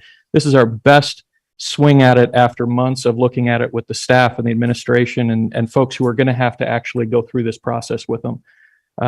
And understandably, we're going to have to have iterations of this and review it. But if you go through that process as a resident of Provo and you get approved by, some neighbors that live around you, you have to get a rental dwelling license. You have to be owner occupied. You have to have the off-street parking available. You have to have a place that's safe and suitable for a renter to live in. And you're on the radar, right, of the city, where right now somebody unscrupulous that's got the extra room is doing that outside of anything that we can keep track of. And I think, not something we've talked about tonight, but Provo probably has plenty of folks who are doing this illegally, right? And if we can put these types of properties on the radar, get them owner occupied, save aging neighborhoods from all turning into investment only properties, and actually have homeowners, in those properties, because they can then afford them and change them and maintain them over time. I just think that's a huge net positive. The folks who live in neighborhoods that have, ADUs that are owner occupied are generally positive about something like this. The folks who live in neighborhoods that don't have ADUs or are not familiar with ADUs or have seen an illegal duplex, that's overparked and overoccupied, understandably have a negative, expectation of something like this. And the answer, I don't think that's, I guess, speaking to the fear that's out there that everything turns into de facto duplexes that are overparked and overoccupied. I would just say as a committee, housing committee, and I can't speak for the whole committee, but for my part on that committee, I'm going to be highly attentive, to how this rolls out. And if we need to make adjustment, and if we see things spinning in a way that doesn't look right for our intentions for Provo City, then we'll course correct. We'll make changes if we need to. And I know there are folks who don't believe me. They just, they're going to say, well, you're not going to pay attention. This is going to spin out of control in no time, and there's no way you can stop it. I guess what I've heard from staff tonight and what I've heard about other cities leads me to believe that we do have some time to allow this to play out. We do have some time to watch how this develops. And if it develops in a way that isn't good for Provo City, we'll be committed to make the adjustments we need to make. And I know you can believe that, you cannot believe it, but I'm personally committed to watch this, to keep track of this, and to make sure that we feel like we have a handle on what's actually happening over time through this ordinance. Thank you. Let me just see if Councilor McKay would like to say anything. We've heard from everybody at this point. If she wanted to make any further comments. So, Thanks, George. My final comment is that I don't want to do anything that doesn't unify the city. And I'm pushed by the democratic process. I want people to be involved, which is why I like the pathways. I want it to be their decision. I want them. I want that majority. So that's important to me. And in implementation, I'm definitely going to push for some anonymity there where we limit the possible friction between the individual wanting the ADU and the neighborhood as a whole. You know, it's like when we vote ourselves, people may say they're going to vote one way, but who knows what happens in the privacy of doing their own private vote. And I think they need to be given that, freedom and opportunity to help minimize any possible friction growing in the neighborhood. thank you. Okay, we've heard from everybody. Councilor Hoban? I'll keep it quick. I think this might be for Scott, but I'm wondering what reporting we have available for obviously legal ADUs. We don't know about non-compliant, that we could benchmark this year and then see what happens in 12 months. As far as everything from permits approved, how many, have actually moved forward and done it, complaints associated with ADU properties, right? That I think would be important. I don't know. I just would really love to be able to let people know in a year, like, here's what we're seeing. And then the council can then evaluate and determine, if we want to make any changes at that point. So that's first question is that. So I'll let Scott answer this. I have one more question real quick. Okay, absolutely. That's a great metric that we can easily provide to you. With the type of rental dwelling license in our system, it has a nomenclature that's specific to ADUs. So on my monthly report that I send to you as a council, I can add that as another metric each month, how many new ADU permits have been approved. Or if you want, how many have we received versus how many we've approved. I can provide you.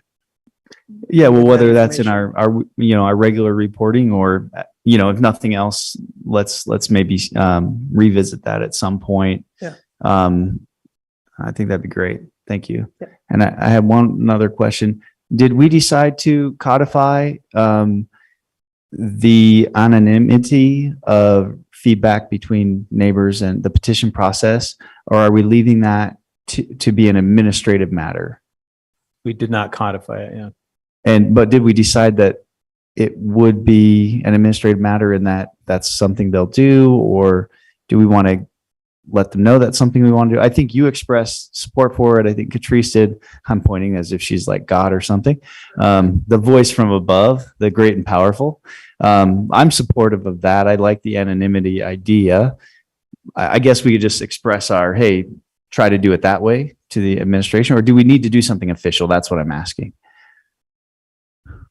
I think if anyone on the council feels strongly enough to want to codify it, then we need a motion to do so. Otherwise, they've heard our discussion of it. My assumption was, I'm not sure if it's the right thing to do yet, or if it's the right tool, but they know that we've thought the idea around. And if that ends up being something that you think, this is my feeling. I'm just saying if the staff ends up feeling like that's a good idea, they could come back and make that suggestion to us. But if anyone I guess maybe I just want to ask, make a motion, that's fine. Well, would this be for Scott or Bill? I'm not sure, but do we have concerns are there concerns or pushback or feedback or thoughts right now on trying to do this anonymously, where the petition process is more of a, you vote anonymously on your neighbor's ADU? This sounds crazy. But what are your thoughts, just high level? I think that's something that we as a staff should definitely brainstorm and see how logistically it'll go through. You guys have given us some great suggestions. I know Brandon has been the one that's kind of thought more about it than I have. I haven't been in the committee meetings myself, but we're I feel confident that we, as a staff, would be committed to making sure that it's something that's a If functional possible, if process. reasonable. Yeah. Okay. Well, I guess I'll just defer to Counselor McKay then. That was her idea. If she wants to make a motion for something official or just let staff look at that. But okay. Go ahead, Thanks. Counselor McKay. I would love to make a motion to make that part of it. Okay, do I have a second? I'll second that. Any discussion? Counselor Whipple? Yeah, I have concerns about doing that amendment because we don't have any language for it. And I would like to let our staff look through what would actually work before we codified it. I would concur. I feel the same. I'm interested in it, but I'm not ready to codify it. Any other discussion of the item, Council? Well, Counselor I Fillmore? think the idea has enough merit that we ought to commit to have staff generate some language where we discuss it in 2 weeks, not kick the can down the road on this amendment possibility. So is that a substitute motion? Or is that? It's an add-on. If there's a motion to add this provision, I would just add to that and say that. Well, I understood his motion to be that this is going to happen in the vote tonight. And that's what I'm saying. It needs to be a substitute motion, I think, right? That's what you were implying? I seconded the motion. I think Counselor McKay's motion was to let's add some language right now. And sounds like Counselor Fillmore is saying, okay, let me ask. Let's address it in 2 weeks. So that would be a substitute motion. Let's ask Counselor McKay if that's something she's interested in the original motion, or if you want to clarify. My intent was to just do whatever we can do. To do whatever we can do tonight to include that as part of the process. Mr. Jones, I need some help. Well, yeah, me too. I'm staring at the language and trying to figure out how to amend it if the motion were to pass, and I'm not really sure how to. I mean, the problem is right now we've got an ordinance that says you must submit an application, and the application must include the name, address, and signatures of the owners of the relevant properties. So I think we'd have to substantially rewrite that to, because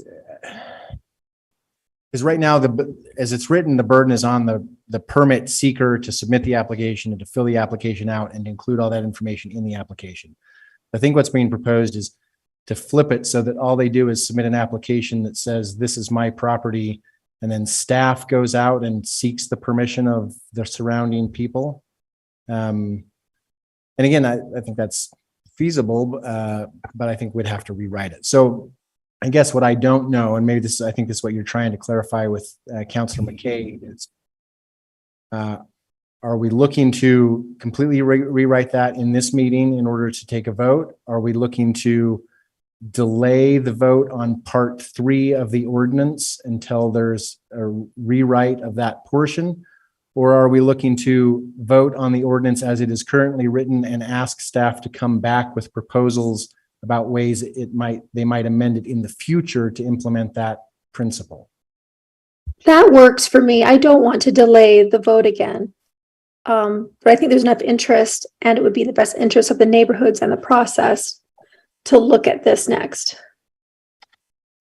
Okay, so we'll consider that then the original motion to look at this in a coming meeting, presumably in 2 weeks. But if the staff needs longer than that, I guess is that okay with everybody? If we just say when they have it ready? So I'll call for vote. I just want to be sure that I understand. So at this point, we would be going ahead with the motion or the amendment as it's written, but we are going to, in the future, consider how we could do a different process, possibly an honest one. Like maybe when they initially start their application or get the application packet, they might get a QR code or something that their neighbors could scan to fill it out, to do the signature or something. But staff will look at possible processes and they will advise us on the feasibility of those processes. And then we can determine at a future point whether or not we can That's do a more correct. anonymous one. That's correct. Okay. So No, that is the substitute. Well, okay, that's a motion. Yeah, I was gonna say, my understanding is that Counselor McKay has adopted that idea as her motion. I guess the question is, does Counselor Hoban's second still stand? Yes, yeah. Okay. It's Counselor McKay's motion, but it sounded like it was Counselor Whipple's motion. But yes, Well, no, yeah. it still okay. stands. So I think that motion is on the table. If that motion passes, all it's really doing is directing staff to come back with information Okay. in the future. And then the main motion will still be on the table, which is to vote on the ordinance as it is written. Okay, so let's have a vote on this recommendation to the staff. I'll call for a vote starting with myself. I'll vote yes. Counselor McKay. I'm sorry, can you remind me what the, It's the motion that you and Travis made to consider yes. to direct I vote staff yes. to come back with some language. Okay. Counselor Ellsworth, Yes. Counselor Fillmore, Yes. Counselor Whipple, yes, Counselor Shipley, Yes. Counselor Hoban. Yes. Okay, that vote is unanimous. Okay. It is almost 8:00. I just happened to mention that. We've heard from everybody. I'd like to comment again on what we just voted on. Essentially, like I said earlier, I think that process is not well thought through. I don't think it's refined. I think that we have the opportunity to come up with alternatives, like if a postcard was sent by the city to all property owners within 100 yards with a URL or a QR code that says, if you oppose this, put your name here. And something like there has to be other iterations that are not so onerous, that are more fair and that are more simple. And I'm not saying that has to be it, but we have to simplify and clarify that process. Okay. Raising your hand. Okay, I'm going to call for a vote on the motion, on the implied motion. Begin. Chair Hanley, can I just make one comment? Amelia, do you want to put that up on the screen? I just, for the sake of clarity, because this is different than what was in the materials, I want to point out that we've, based on the motion that was made earlier and by Councilor Ellsworth in the past, we've added a part 4 that says 1430.030 is amended as set forth in Exhibit D. And if you scroll all the way down to Exhibit D, it strikes that subparagraph 9 out of that section. So I just want to make sure that that's what we're voting on, is this new amended version. You guys of the are ordinance that amazing. includes Yeah. that. Thank you. I Thank have you a quick for question. Yes. Earlier we noticed that there was a And yes, I mislabeling. changed it from 2A to 2B. Thank you. All right, I'm going to call for a vote on the implied motion. I'll begin with Vice Chair McKay, Yes. Counselor Ellsworth, Yes. Counselor Fillmore, No. Counselor Whipple, Yes, Counselor Shipley, Yes. Counselor Hoban, Yes. and I, George Hanley, will vote yes. So that is 6 in favor, 1 opposed. Counselor Fillmore opposed. Thank you all for your patience. And if there is no objection, we will now adjourn the Provo City Council by unanimous consent. And counselors will need to turn your mic on if you object, but I don't expect that there is anybody. So thank you all.